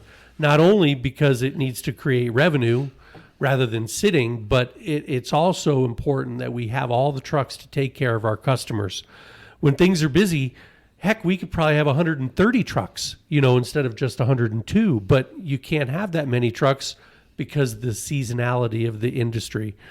So keep in mind, it is a pain to slip seat, and it's no fun. I get it, but allowing that pays for our PTO and our paid holidays, and we all want those, right? It's the plan, right? Yeah, definitely. I mean, ever since those changes came by, it's made JFW better. Yep. In a big way. The life outside of work that our drivers can have now is much better than what it was. Yep. All you need to do is give 7 days notice and plan ahead. Plan ahead. But that's how it works, right? So we allow 7 drivers off per day to take PTO or even sometimes an unpaid day and people off early. But we need the spare drivers to be able to do that. Yeah, So to the cover the trucks guys can that are run. off. Yep. And if I can add to the slip seating, I guess what makes it hard, or at least in my eyes, what makes it hard is you're driving other people's trucks or their assigned trucks, right? And everybody's a little different. Some people are cleaner than others and stuff. So what makes it hard, at least for me, when I have to drive somebody's truck, is you get into somebody's truck and it's dirty and you're not comfortable anymore or whatever, you know? So now you take the time to kind of clean it up a little bit for at least to get you through the day. Or the truck's not even fueled anymore. Right. You know, me as a driver, if I have an assigned truck and I know I'm going to be off the next day or for the next week or whatever, I'm going to leave my truck ready for that next person. Set them up for success. Yeah. I guess at the end of it all, I would expect my truck to be fueled up and cleaned up again also for when I get back. But, you know, at the end of the day, at least in my mind, I knew that I did above and beyond for that next person. Yeah, and you're setting the standard for the next guy. Yeah. Right? If I'm going to go drive somebody's truck, I'm going to fuel a truck once a day.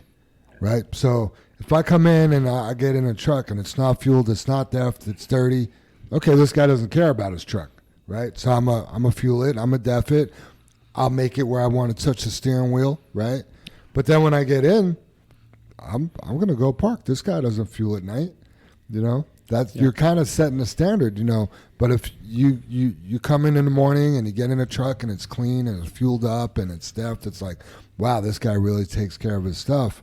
Yeah, you do everything in your power to leave it nicer or better than you Yeah. found it, right? And I'm going to admit, I don't know if you guys are going to like this or not. Hopefully I don't have to delete it, but I don't like getting in a truck that's too clean either. It's like, oh my God, man, I don't want to. You feel like you got to take your shoes off to get Yeah, in. like holy cow, you can literally eat off these floor mats. Like, Right. Like, how Yeah. do you keep Yeah. it like that? Where's- It's incredible. Yeah. Shout out to was it Seabass, Jack and Seabass. Yeah, Yes. Tony Yeah. Martinez was Yeah, cleaning Manny. everybody's truck for over Yeah, a shout month. out to Right? Martinez. I mean, he actually went above and beyond. He did. Because there was some trucks that were way dirtier and dustier, and he went out of his way to armor all of them. Yeah. Like, That's including the little accordion seat cushion thing. Yep. And, yeah, he did See, get in one truck where he just drew the line there. He's like, I can't deal with this. I can't clean this one. whose was that? I don't remember, but I remember him calling me because he's like, look, you know, I know I've been cleaning these trucks before or whatever, but this one is just, it's a little overboard. Like, I can't do this. I'm like, Isn't I that get a it. bummer? It is. It It's is. a bummer. And, you know, it should not be expected of that driver to clean somebody else's truck either. Right. You know? Right? So, It's always funny what I look back and I see what are my standards versus other people's standards. Yeah. You know, you think, God, how could that homeless person be homeless? I couldn't imagine living like that. You know, that's also one of those deals. Like, I couldn't imagine driving that truck. It's filthy, right? You know, I mean, what your standards are, maybe look around and assess your situation. You know, maybe, you know, we can help you out with, if you don't have the supplies to clean that truck or something like that. You know, to me, it doesn't need to be armor-alled, but we've given you everything you need to keep it clean. You know? yeah, I mean, I know, like, for the bulker division, it's difficult to keep those trucks clean with that Right. fine dust and all that. But I've gone out of my way to go buy them, like, specialty interior cleaner just to, like, hey, here you go. Right. And they do keep it clean as much as they can. Yeah. Nice. JR, why would we want to walk down the passenger side of the trailer when we're done dumping? Want to make sure you're not missing tires. Well, that's good. It's a good way to check your stuff. I mean, use your senses. You're looking, you're hearing for air leaks, or, you know, looking for oil leaks or anything like that. You're checking for cuts or abrasions or anything on your tires. You know, it's Rookie rings. Yep, you're Yeah, looking for everything. you're already back there. Anything You're out of sweeping off place. you're sweeping off.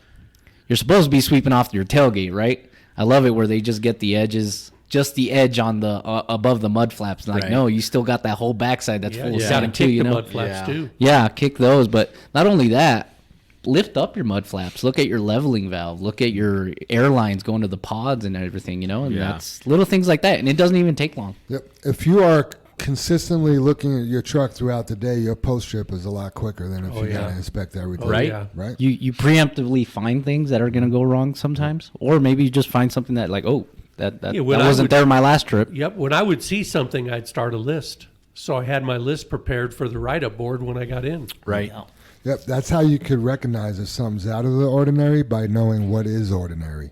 You know, okay, this is what it looks like normal. You start walking around your truck, that doesn't look right. You smell Yeah, that's so true. You have to look at your truck to know what's right or wrong with it, right? that? Exactly. That kind of goes in hand with your other senses too that I'll bring up, like when you're tarping the trailer. And, you know, you've pulled the same trailer for 6 months and the tarp always goes back and forth at X speed, right? And then all of a sudden it's just slower and it sounds different. And you know what I mean?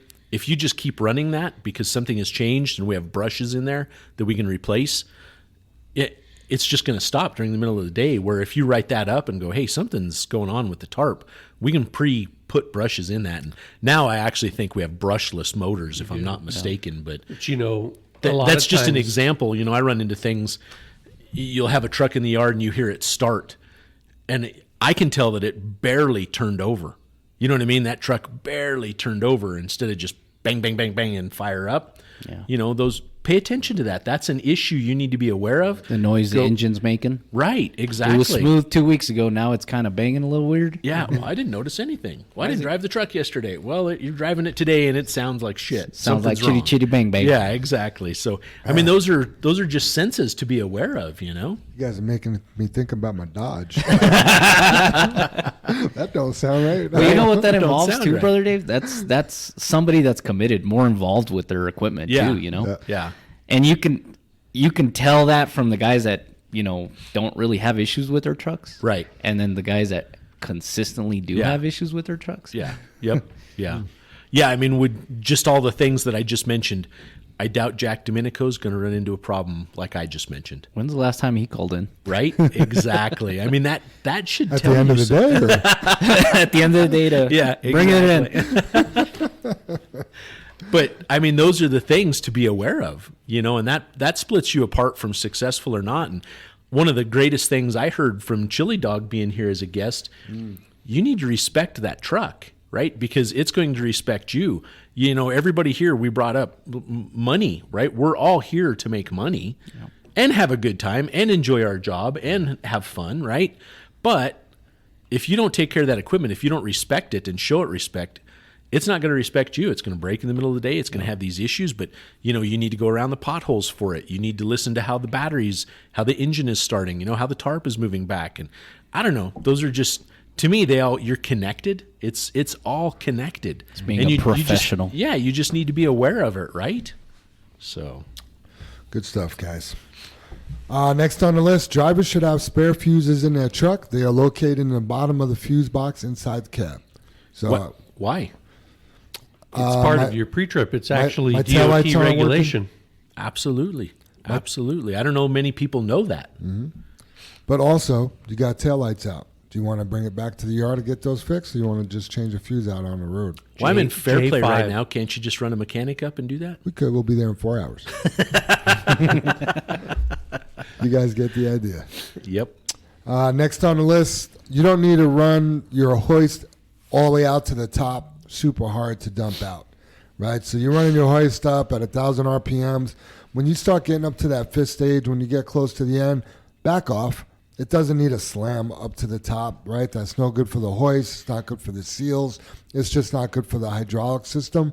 Don't get me wrong. We still need to run the trailer almost completely up to get everything out of it, but we just don't need to be slamming the hoist and topping them out. Yeah, that also requires being involved, Jam. I mean, if you know your equipment, you're paying attention, you know how many stages you're up already. Absolutely. And when you're getting to that last stage, hey, maybe I should let off that accelerator pedal for the guys that are revving it up a little bit. Absolutely. Yep. Let's see. Rubble truck drivers, you need to get out of the truck when you're getting loaded. We've ran into issues with the loader operators dropping big pieces of rubble on our tarps. Our tarps aren't that strong. We end up bending bows, and that's just something the shop needs to spend time fixing at night. Costs money, time, labor, parts, the whole 9 yards. So if you're a rubble truck driver, while you're getting loaded with rubble, you need to be out of the truck watching what the loader's doing.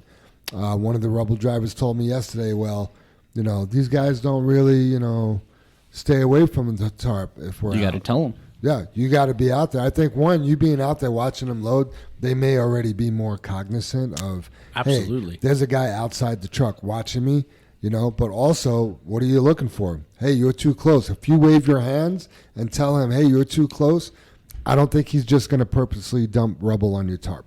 Yeah. I mean, being outside of the truck also, Jam, it involves you actually directly looking at what's in their bucket. Right. There is steps on front of the rubble trucks that you can go and stand up on top of. I remember Dennis Viscara, shout out to him in his retirement. He taught me that the one time we went to go pick up asphalt just past the Dumont scale up there one time, and loader didn't have a scale, so we had to get out anyways to make sure that we weren't getting overloaded, And it was all knowing what you may have eyeballed to think that you were at 80,000 pounds or less, because we were going to have to go back down the Dumont scale there. But being outside and actually looking at them and having that direct eye contact with what's in their bucket, is it too big, is it too sloppy, whatever the case may be. But also being able to just wave your hands at the loader and be like, hey, a little further back. Right. Like, don't get so close to the tarp. Yep. And then we go back to, taking care of your equipment. That's part of taking care of the equipment. Who wants to be down for something that's not working and has to be fixed, even though you might get paid for downtime or whatever? It's still not the same as getting paid for a load. You're missing out on a load or two, just for having something that should have never even been broken. Yeah, it's like an avoidable accident. Yeah. Right? Yeah. I mean, it's in essence the same exact thing. No doubt. Last on the list for discussion, Stay hydrated. Bang, bang. I thought that was rain. It is getting warmer, guys. Definitely want to stay hydrated out there, especially once we start approaching the summertime with 90-degree temps and above. Just drink lots of water. Oh, not an extra Pepsi or Mountain Dew or? I mean, a bang. I had coffee, I got a full cup of water, and I got a bang. Yeah, you got some stuff going on. He does, man. All you need is an IV. I wasn't expecting a bang, though. We just hook you up with an IV and pour them in a funnel. Safety topic of the week: keep your head on a swivel. Watch out for bikes, motorcycles, and bicyclists included. Also, watch out for kids. This is the time of the year. There's a lot more motorcycles out.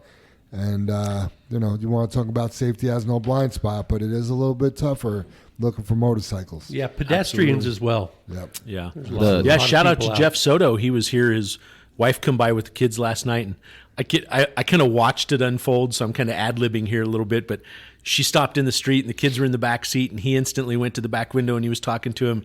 The next thing you know, he was bringing them in, and I know that was a conversation. Hey, kids, how are you? And they're like, hi, Daddy, I got to go to the bathroom. So pretty soon he had him in the bathroom, and they were done, and they go outside, and it was funny. They were running to the street, and they stopped at the sidewalk, and, man, each kid grabbed a hand, and he led them hand in hand across the sidewalk. So shout out to you, Jeff, for being a good dad, man. You gotta keep track of those kids. Got to teach them, and it looks like they got a grip on it. They stopped and waited for you at the sidewalk. They were cute kids too. Yeah, yeah. Yep. Just more on the motorcycle thing. Just last Friday, there's good motorcyclists, the ones that are not going crazy, but then there's the ones that are just out there. Yep. I was coming back from Plant 12 last week, and this was around 3:15 p.m. or so, and just at the intersection there on the bridge to get onto I-70, I had a red light. You see this group of like 20, 25 motorcyclists just coming up behind, doing wheelies, weaving in and out of traffic, and just being, stupid. Yeah.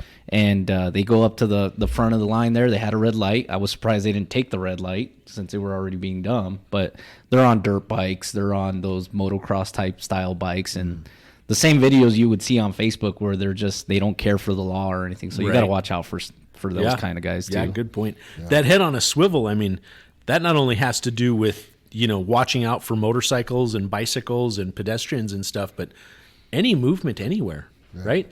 That when things happen when you are stagnant with your head movement. Yeah. Your head needs to be on a swivel, backing in and out of a space, pulling in and out of a parking space, backing up to dump. We saw that at the truck rodeo quite a bit. Everybody loved to just do one mirror and stay there. There were cones, there were barrels, there were all sorts of things set up around that vehicle.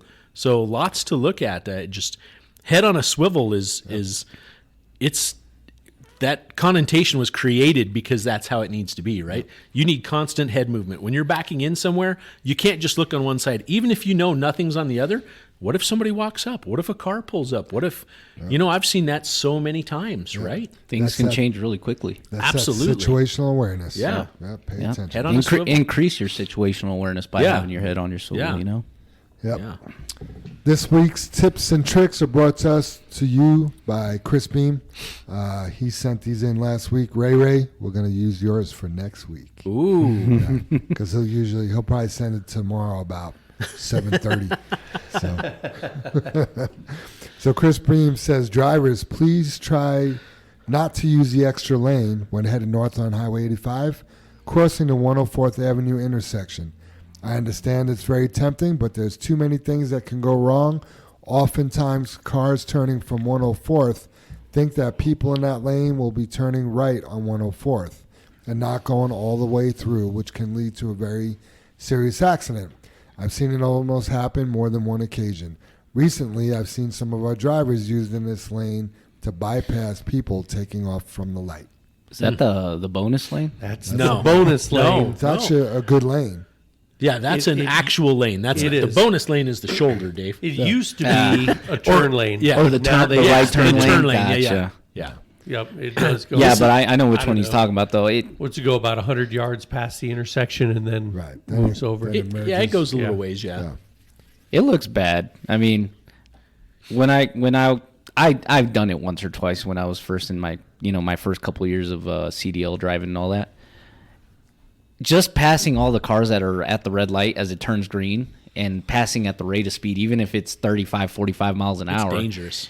Is dangerous, but number one, even if you get through the intersection and then finally get ahead of everybody, for me, the feeling was, wow, that was a dickhead move. Like, Right. After that, it was like, all right, you know what? I won't be doing that anymore. Like, it just doesn't feel right. Yeah, no, I agree. And then you get the car that finally gets up to you and gives you the number one sign. Yeah. You know? Because they're calling it how they saw it. Exactly. Right? Just like you It's said. all about the way you look at it. It's presentation, right? How do you want to look? You know what I've experienced recently is just coming into work. Sometimes, you guys know where you get on at Sheridan, right? It's like a race over there. So you're at this light making this left hand. It's a double turn lane, but then the on-ramp turns into one lane. It goes from 2 lanes to 1 lane to 2 lanes. And it's like, I mean, you think it's like a NASCAR race or a Grand Prix. Like, if you got the pole position, it's on like Donkey Kong. Shake right? and bake. Shake and bake, baby. But anyway, like, sometimes you end up in the front, and then it's like pressure to keep going fast. Yeah. It's like, oh, I got the pole position. I'm in front. There's everyone. Like, the pressure's on. Yeah. You know what I mean? Then you get on the interstate, or Highway 36, I should say. Well, anyway, this happened the other day, and I was just like, I just stayed in the right, and everyone went by me, and it was just like, peace. Right? Like, you guys go ahead, and you ain't going to get anywhere before me, but Yeah, it was just, you don't need to be the first person all the time. It's more relaxing to let people go. Oh, yeah. You tend to be stuck in that rear view mirror more when you're in that position too, because you're just looking at that person tailgating you, like, Right. just go around me, or why did I get in front of you, or whatever, Right. So Yeah, they say the thing that contributes to the safest driving is flashing lights in your rearview mirror. All right, questions from the audience. JR, you had a question from Gene. Question from Gene to Brother Dave and Jim if he was here. But for trucks 001 through 009, when will they move to yard 23? Just because of all the traffic jams and stuff at the afternoon there. Sure. So I know we had mentioned last year when we bought Yard 23 that we were going to be moving those trucks over there. What we ran into is, number one, we don't have a big enough shop to service an additional 10 trucks over there, or 9 trucks. Number two, we don't have any way to wash them, right? So we're just now getting set up with our own wash team to go over there. I think, did they start this week, Dave? Started yesterday. Okay, so now we'll have our own wash crew over there starting to wash on a daily basis. And just that in of itself it's a lot of work. You're stuck outside doing that, right? I mean, the weather this time of year. I mean, today's going to be great. What's it going to be like 3 days from now when it's 40 degrees out? Right. It's going to be pretty cold out there washing, right? But we don't have the shop facility. We don't have the shop personnel, right? We're trying to function out of one bay, and we've already added 5 trucks to that, so there's 30 trucks over there now. We just can't make it 40. It's just not an option. So we'll stay here. That's not our piece of property where those guys park, so we have to pay rent on it. But it's just not fair to everyone else to go over there to that other yard and expect the trucks to be washed and serviced because we can't keep up with it. I gotta tell you, that's probably one of the number one, if you want to even call it a complaint, but a gripe, not having a clean truck. Right. And it's nice for the guys here to have that shiny red truck every 2 weeks or so. Yeah. Big bright shiny red truck? Big shiny red trucks. I got to throw a shout out to the wash crew. I was talking with Rich about it last night. So in the spring, every year, they have to go through and acidize the aluminum, and not only just the trailers, but the steps and the grills and everything that gets corroded from the mag chloride and the salt all winter long. They are only about 10 trailers away from completing the fleet in record time. Nice. They started April 1st. We are only at April 12th or 11th today. Yeah. And they've worked through almost the entire fleet at this yard. They're just starting at the other yard. But what a great job, man. You see these trucks leaving the yard in the morning, you're like, whoa. Right. And you just know every one of the other trucks out there on that road are looking like crap. Oh, yeah. And our trucks are not, because they've been busting their butt trying to get those trailers brightened up. I tell you what, when they started washing over at Yard 23 last year, I mean, I was there quite a bit on Saturdays working in the yard, trying to get things set up just so we could function over there. And I mean, they would move trucks out that they had washed, and I'd look at them and I'd think, oh my God, that truck looks freaking amazing. You know, and those trucks, they've taken a beating on how they were washed for the last 3 years. Well, 2.5 years up until that point last year. And I am just super excited to have Josh. And who's Josh taking over there this year? One of the new guys, his name is Travis Allen, and he does a great job. He's worked in the car wash business for, I think, 12 or 14 years, running like drive-through car washes and stuff. Very cool. But yeah.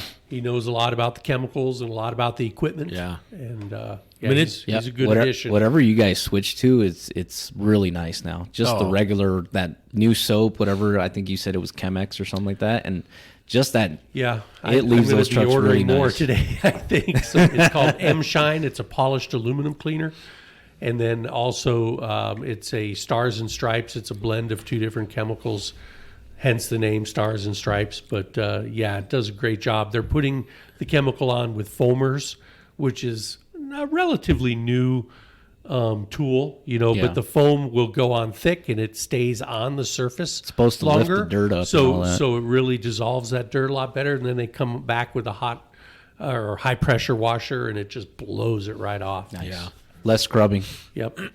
I do think, too, last Saturday, Mikey and Casey peeled off. I know we ran into issues. I want to say we peeled off the lettering on, God, what was it? Like, I think almost all the trucks over there. At least 15, I know for sure, because there was an issue. They were supposed to have 30 signs to go back on. Yeah, so I think they did 15 trucks over there, but the vinyl guy only gave us 15. So I think half the trucks that are running over there only have the name on the driver's door. And Mike called and said, hey, I need an executive decision. I'm like, well, throw it on the driver's door for any of the trucks. I said, get with Oswaldo, see who goes through the port a lot for Coors. See if you can get it on both those doors. If it's a rock trailer, you might be able to, you know, not do either door just to get us through a couple days or a week. So they're trying to go through and get the lettering repaired, you know, because it's the vinyl is peeling off all of those trucks and a handful here at our yard. Why? Well, there was a lot of speculation, Jam, on why, and I truly believe it's just because it wasn't good vinyl. That's my diagnosis. I could be wrong, you know, because why only at that yard and not this yard? Because the trucks were done at the same time. But we do have, I would have to go through and look at the 40 Kenworths that we bought the same year as the 25 Pete's, because that was all the same vinyl. And I do know we're having problems with it here as well, but not as bad. So we talked about possible hot water from the pressure wash company, you know, when they come through and wash and things like that. So, I mean, there could be more to it, but I do know there are different levels of vinyl. Because like our 2017 single drives, they have the original vinyl on it. Right. It's not coming off. That was at 5M. Yeah, exactly. Yeah. Instead of 3M, it was 5M. They might have put the 2M on these trucks. I did notice the numbers behind the cab come off a lot on, on the 40 Kenworths that we got. Right. Yeah. Yeah, I agree. Yep. Okay. Yep. Cool. So we're working through that if anybody has any questions on that. If you get in your truck and there's nothing on the passenger door, we are aware of it, and it'll be fixed hopefully by this Saturday. Nice. Soup, what do you got for our high road hauling? You excited? Yeah, I got a good one this week. I think it touches everybody because we all run into it. Did you know that we have 2 ears and 1 mouth? Nope. Why? Because you should listen twice as much. So that's what they say, so that we can listen twice as much as we speak. This quote came from a Greek philosopher by the name of Epictetus. What? Super Dave, this is a family channel.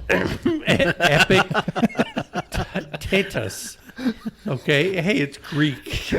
Give me a break. You couldn't just call him Bob? Hey, a Greek philosopher named Bob. Spelled the same forward and backwards. Spent his youth as a slave in Rome before gaining freedom after the death of Nero, whom he served until around 60 A.D. And yet, how often do we find ourselves speaking more than we listen? This is a symptom of a bigger problem, the display of arrogance or superiority, which is to assume people know more than they do. Or worse, that people know so much, there's nothing left to learn. Consider what happens when you let your ego in the way of your education. you miss out on one of life's essential pieces, growth. Being humble about what you do or do not know, or about what you have left to learn, is the surest path to continued wisdom. You'll know that you're being arrogant when you desire to be heard rather than to hear what others have to say. Believe that you're right and the other person is wrong. There's merit to every position, every argument for or against whatever is being proposed, so it's worth a listen. That's why it's important to listen to what others are saying. Consider the whole statement before you voice your rebuttal, hence the Navajo stick, right, you guys?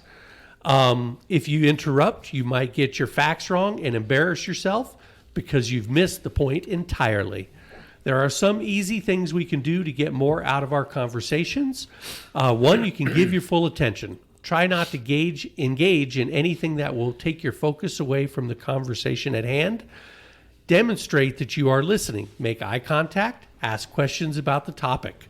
Respond to what is being said. This is called reflective listening. Respond by reflecting what was said so you show you are understanding it correctly. And don't interrupt. This is not only rude, but it's impossible to listen when you're talking. Think about what's being said and don't just listen to the words. We can listen so much quicker than we can talk, and that is one reason why it's easy to feel frustrated waiting for someone else to finish a sentence. To actively listen, shift your focus onto not just hearing the words, but deciphering what they mean and what the other person is actually trying to say to you. This may require you to not respond right away, which is okay. There will be enough time for you to say your piece. Remember, your pursuit of growth and your interactions with others depends directly upon your ability and skill at absorbing things by listening. While you may believe listening is an innate ability, it is in fact a practiced skill.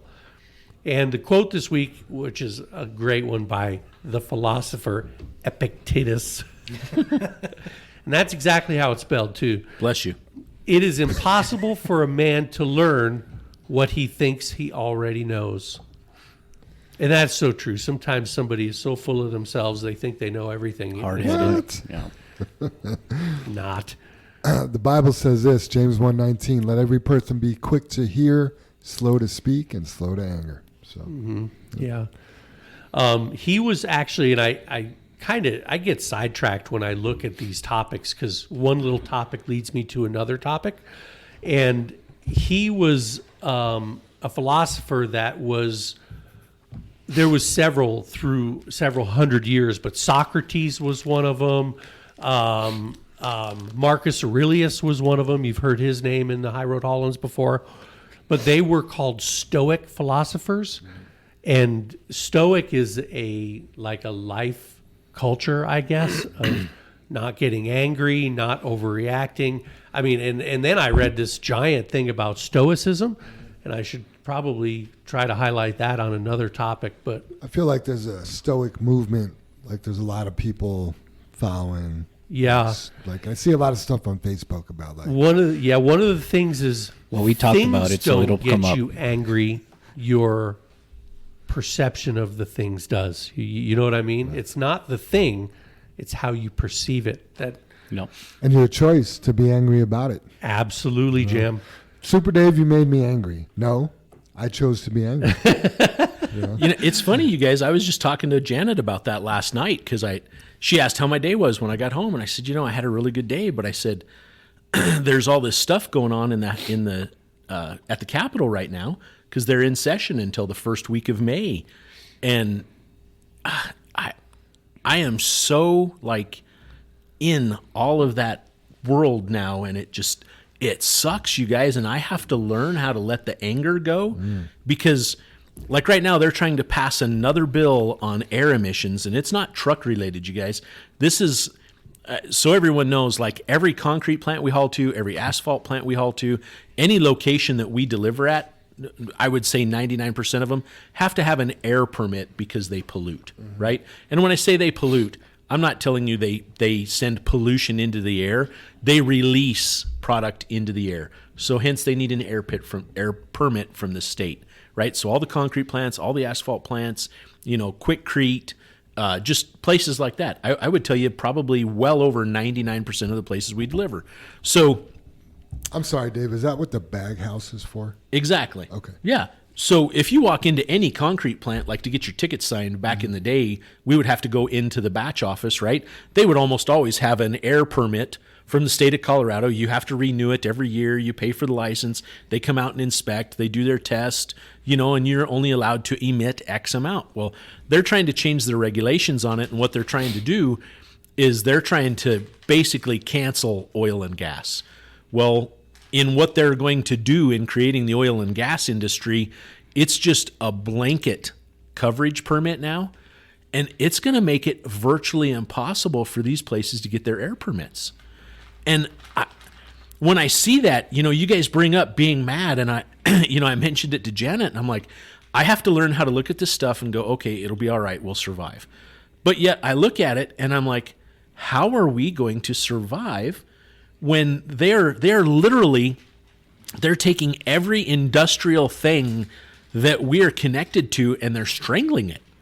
Like every year I feel like the stranglehold gets a little tighter and a little tighter, and at some point people are going to be choked out, right? Or they're going to die, or they're going to close their doors, or they're going to move.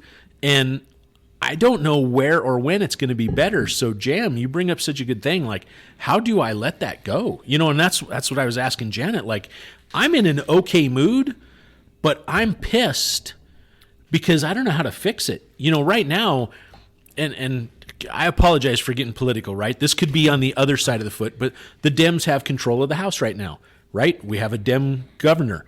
Basically, those guys could come in and go, hey, you need to paint the tops of all your trees purple. And if they want to pass it, they can pass it, and the governor sign off on it, and by God, it's law. We have to paint the tops of all of our trees purple, right? And then the state's going to come by and go, hey, you didn't paint the top of that tree purple. That's where we're at. If they want to pass it, they can. And there's not a damn thing we can do about it except for vote for our elected officials, where when I say we have become the minority, people that are typically in our industry are typically Republican, and they typically don't believe in things like this. But the green has consumed everyone so much. Colorado is the 8th largest oil producer in the United States, and this is their another attempt to just strangle it. I mean, to end it. And yeah, you guys, we're affected by that. And I guess I have to learn how to let that go, and I don't know how. Well, Talk go ahead, Jerry. talk about shooting yourself in the foot and not even knowing it. Right. Too. Right. And last, whether it was Thursday or Friday, I forget what day, but I helped Mikey take the Ford to the Exhaust Pros shop. And, we always joke about, like, Colorado's like, oh, it's becoming California. It's becoming California. Same emissions laws, all that stuff, right? But what really baffled me is getting to that Exhaust Pros shop, and Mikey had his own catalytic converter, and the first question they ask, is it California compliant? Right. The hell does that matter here? Right. Huh. Interesting. Right. Get back. I got to jump in further on that, let's go. Jam, because JR, I don't know whether you got the rest of the story, whether you went and picked the vehicle up yet. I didn't pick it up, but I know they didn't install it. Yeah, they would not install them because they say those weren't rated for that vehicle. The ones rated for that vehicle are $1,800, right? When the vehicle was stolen, they took the catalytic converters off of it. Well, we're not going to spend $1,800. Mike found some for $350. They'll work just fine. The vehicle passes emissions. And here's where I really get upset, you guys. So the exhaust shop won't weld those on. I get it. That's, if they were to get caught, that could possibly go against them, right? I mean, I don't know who would know the difference if they welded them on and charged us for it, but they just wrote in the paperwork, did exhaust from catback. I don't know who would know that. But anyway, I'm not mad at that. Here's what I'm mad at. They're playing by the rules, but here's the second half to another story, right? Anne goes last week in that snowstorm. She says, hey, it's a perfect day. I need to go get the emissions on my car. Ah, perfect, Anne. She was going to run up north by her house, and I said, hey, there's one right over here on Havana. It's 10 minutes away off 30th and Havana or Peoria. She's like, oh. She cruises over there, right? She's back in like less than an hour. And I said, oh, how did it go in? Did your car pass? And I kind of chuckled when I said that. She has a new car. Of course it's going to pass, right? Yeah. She's like, yeah, she said, I pulled up there. I was the third car in line, technically fourth. There was one car in the bay. Then the car in the bay broke down, so we all sat there for 15 minutes. Then a guy come out because it was snowing and said, hey, all 3 cars pull in the bay and we'll check you out. And they just walked up and handed them a permit and passed every car. Without checking? And never tested one vehicle. Wow. Because they said, oh, here, sorry for having to wait too long. Here's your permit. Wow. What? Come on, man. We're doing what the state has required, but you're not going to check. Wow. You know, and I'm really surprised they did that. And that's they're ran by the government. They're ran by the state. They're ran by CDPHE. I mean, I bet the person that's really in charge of all that isn't okay with that. oh, Jim, we've ran into it over there before when Marshall took a vehicle over. I forget whether it had a plow on it or it was 4-wheel drive or whatever. And the guy's like, yeah, we can't check those. Here's your permit. Oh, wow. Just handed him the paperwork, you know. And so to me, it's like we're talking about it here. It's just based on money. They just want their $25. Here's your test. We don't care if you passed or not. Huh. You know, and back to the catalytic converter thing, it's not like it was an off-brand thing because it was a MagnaFlow, right? And that's from what I saw in the box. I don't know what brand Mike got, JR. And I believe Mikey told him that. Yeah, it's a MagnaFlow. Okay. And the funny thing is that Exhaust Pro shop had a MagnaFlow poster there. That's what they sell. That's what they install. So it's just kind of odd to me because MagnaFlow is a big company. Yeah. And I'm pretty sure all their products are pretty much compliant to whatever it is. Sure. What was the problem? It just wasn't rated to go on that. It wasn't for that pickup truck. I Yes, don't know it if it has wasn't- something to do with It was for- F-350s or what. Maybe Yeah, cubic different inch model or or something something, like that, Dave. It wasn't brand new and they didn't sell it to us. That's what it was. Yeah. Bottom line, just- you're right. Yeah. But getting back to how do you let it go? So, first of all, for me, and I'm not perfect at this because sometimes I get passionate, and my wife tells me, God made you passionate for a reason, right? But when I'm of a sound mind, you could be passionate, but being upset about something isn't going to help you solve a problem. You know what I mean? Like, yeah, we could be, you know, when we talk about it, we could be passionate, but letting something affect you, like, the people at the Capitol don't know who Dave White is. They don't know who Jan Backus is. They don't know who JR Super Dave is. You know, letting them affect your day, you know, you are in control of that, and you can't solve it any easier being upset about it. Yeah. You know, you could be passionate and want to do something and put pen to paper and come up with a plan and we'll fight, right? That's all good, but being upset about it just doesn't help. So The good news is I was able to discuss it. You know, I didn't come home in a crappy mood. She's like, how was your day? I was like, oh, I had a good day. But you didn't beat your dog? Oh, you don't have a dog. that's why I don't have a dog. No, but I mean, you can see problems that we have around here or that get brought to the table. We can find ways to address them. We can find ways to attack them. We can find ways to make change, you know, make things better. And I guess we always try and make things better for all. And I guess that's what's going on. And that's what has me right now, Jam. That Capitol is supposed to be led by what the people believe. Right. And there are things going on in the Capitol, you know, not only here in Colorado, but the Capitol for the United States, that there are initiatives and plans being drawn out that not everyone in the United States, it's not the majority. Right. These These are agendas. These are personal agendas that these people want done that they think the people want. But those aren't things that are brought to a vote. Do they right? think and the that's why people it's want so them? Or well- do they want the people to think that they want them? Yeah. Right? I mean, well put, Jim. You know, I was joking before the podcast that, you know, what's the 9 scariest things ever said? You know, what are the 9 scariest words ever said? And this was a Ronald Reagan quote is, hi, we're here from the government and we're here to help. I thought you said that on the podcast. Maybe I said it at the beginning of the podcast. But anyway, yeah, I don't know. So I think the majority of us don't feel the help. yeah, there is I thought it nothing. might be something like, we're here to kill you. What would you like for your last meal? You know, this Well, they're piece- doing it slowly, Dave. You know, that's the thing. And I guess that's what bothers me, you guys. We are all in jeopardy. Our business is in jeopardy. All of our customers' businesses are in jeopardy. Where do we go? What do we do? How do we fight these things? Because I guess maybe being mad or upset isn't the right question and learning how to let it go, Jam, but how do we affect that change? Because there is nothing as one single person that I can do. But all I can do is try and rally everyone that I know that runs in, quote unquote, our circles or my circles. And we discuss these things. And, I don't mean to get political, but dang, we are affected more today by politics than ever. And I think I've said it on this podcast, but, JFW has been around. Jim and I's grandfather started it in 1935, right? We've seen a thing or two. Right. We've been through a driver shortage. We've been through a cement shortage, a water shortage, a work shortage, an oil shortage, a fuel shortage. Another cement shortage. Right. Many, many things. And we've survived it. I'm not telling you we've thrived, but we've survived. And I guess never before more than today have we felt as though the government is trying to end industry. Right. And I don't know how to fix that. I'd say it's a good thing that you're passionate about the way you are, or you're angry about those things, Brother Dave, because I go back to what Jocko Willink would say in his, whether it's his book, podcast, whatever, it's for every bad thing there's good that comes out of it. And I guess the good thing out of this, in your case, is that you're so involved with those things. Sure. You're vocal about those things, Brother Dave. So Yeah. I mean, I hate to say it, but let's say, all right, they want to end industry. Well, what if they get what they want and industry ends? Then what? Who's going to build the roads? Who's going to build the buildings? Where are they going to do these things? Well, I guess what scares me, Jam, is where's the JFW family going to go work? No, I get that. Yeah. I know what you're saying, but I mean, it's been, we're pushing, well, not quite a year, I guess, right? In November it'll be a year, but when Adams County, they sat there at that meeting and they looked at us. The woman pointed to me, and this is an elected official for Adams County. And she pointed right at me and she said, "You guys have taken advantage of Adams County for years."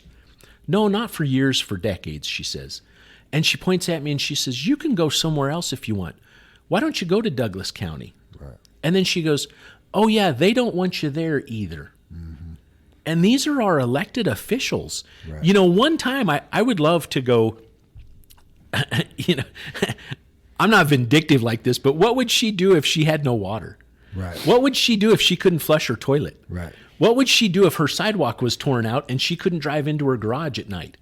What would she do if there was no electricity at her house? They're all She would be short-sighted. calling industry-driven people to fix the pothole in the street that her taxes pay for. I guarantee you she's that type of elected official, right? Right. But she doesn't want to see us. We're almost turning into this not in my backyard type scenario. But I don't know whose backyard we're going to wind up in. I need you, but I don't want you here.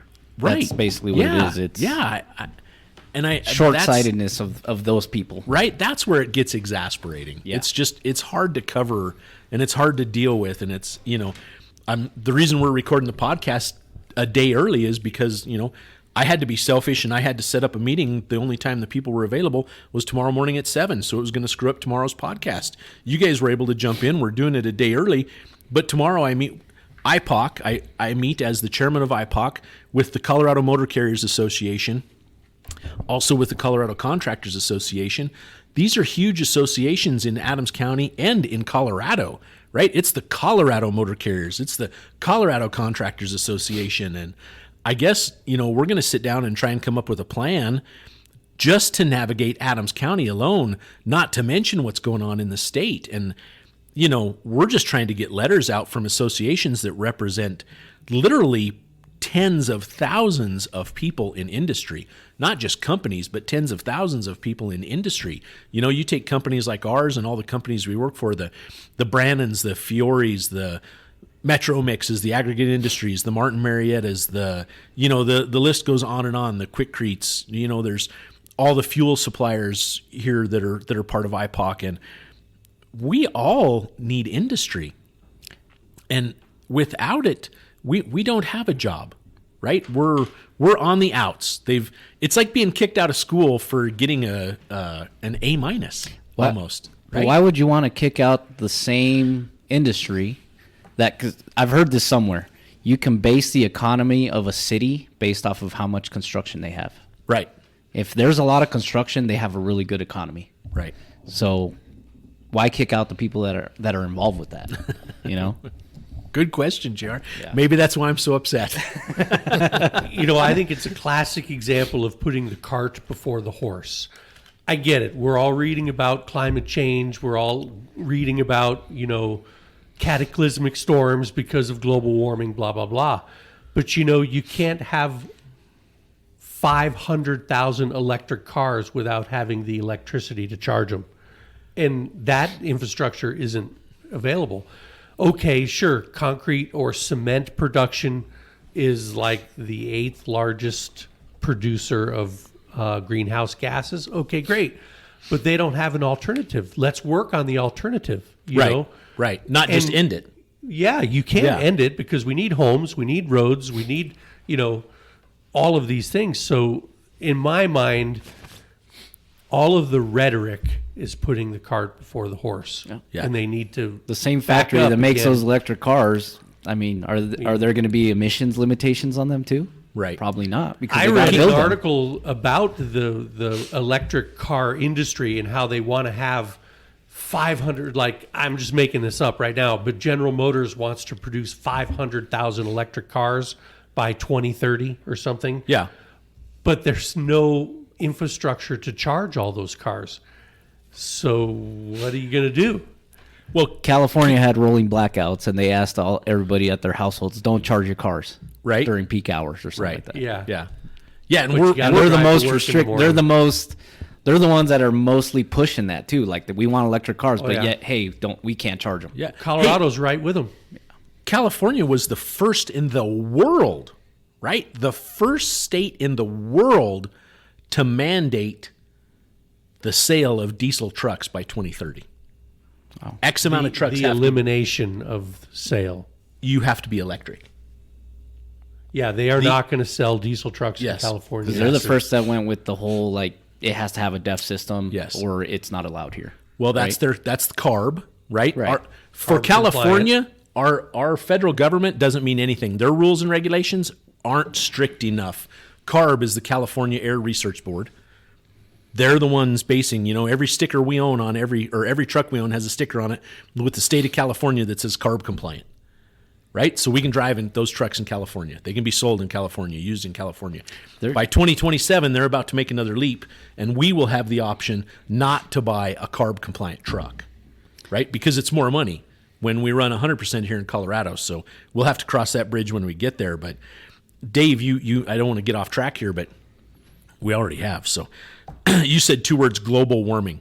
Yes, we have global warming, but the United States is treating it like it's United States warming, not global warming. What the leaps and bounds that the United States have made in the last decade or 2 decades to prevent global warming are mind-numbing.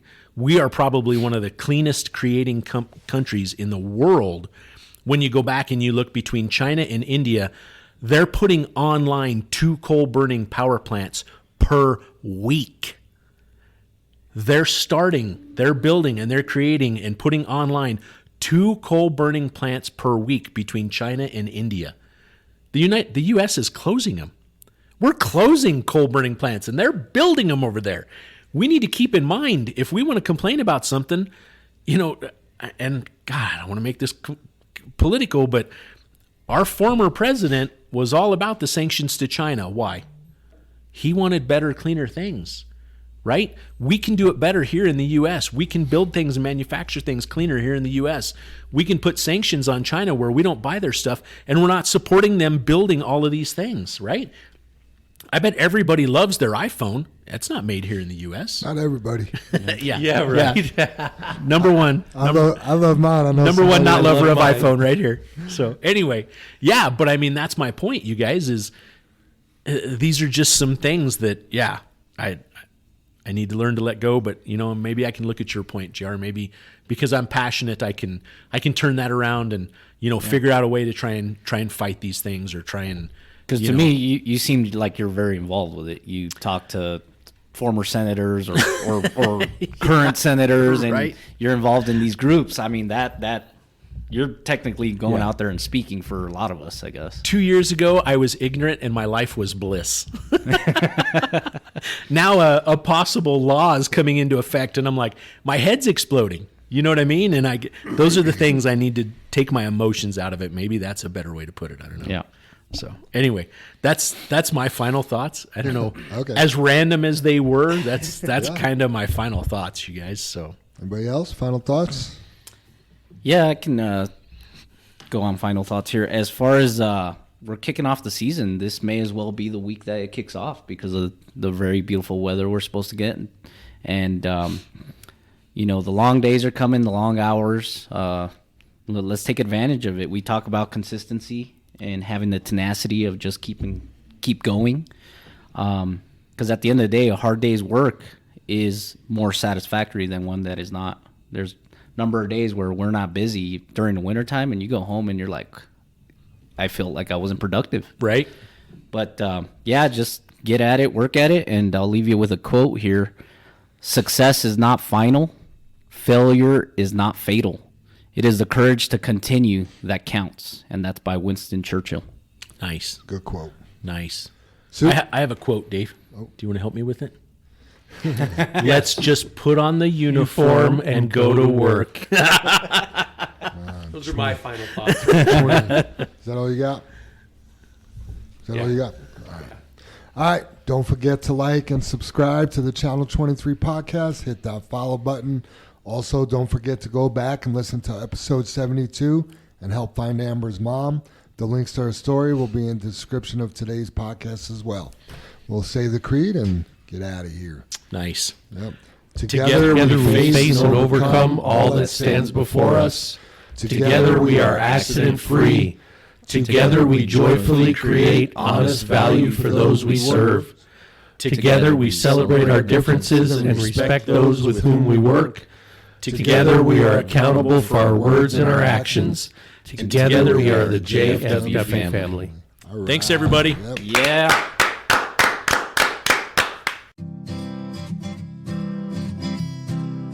I see those big, bright, shiny red trucks just a-trucking down the road. Those big, bright, shiny red trucks just a-looking for another load. Well, it's a family tradition, any Rocky Mountain day. Our fathers before us showed us the way. We worked for asphalt cowboys and concrete kings, but that's never been a problem, cause we got diesel in our veins. We've got diesel in our veins. I see those big, bright, shiny red trucks just a-trucking down the road. Those big, bright, shiny red trucks just looking for another load. I hear there's a couple million tons to move. I see them everywhere. So you best get out their way and watch that sand and gravel disappear. There's another run to make. We gotta get it there on time. And we got what it takes to lay it all out on the line. We'll lay it all out on the line. I see those big, bright, shiny red trucks just a-trucking down the road. Those big, bright, shiny red trucks just looking for another load.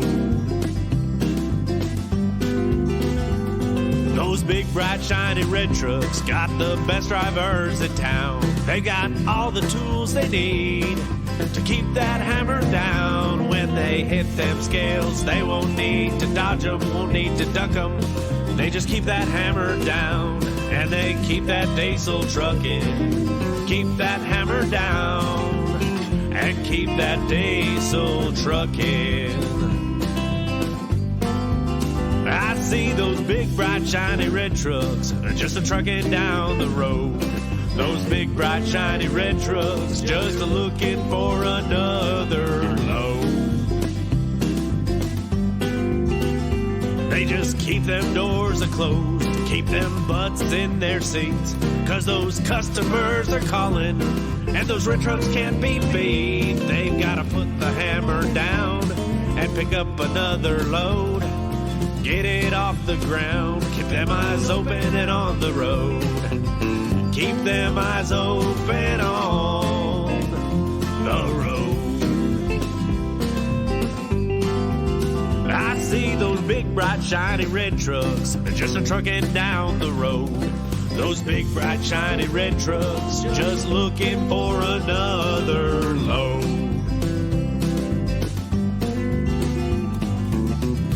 Breaker 23, anybody got a copy on that Channel 23 podcast? Welcome, and thanks for listening.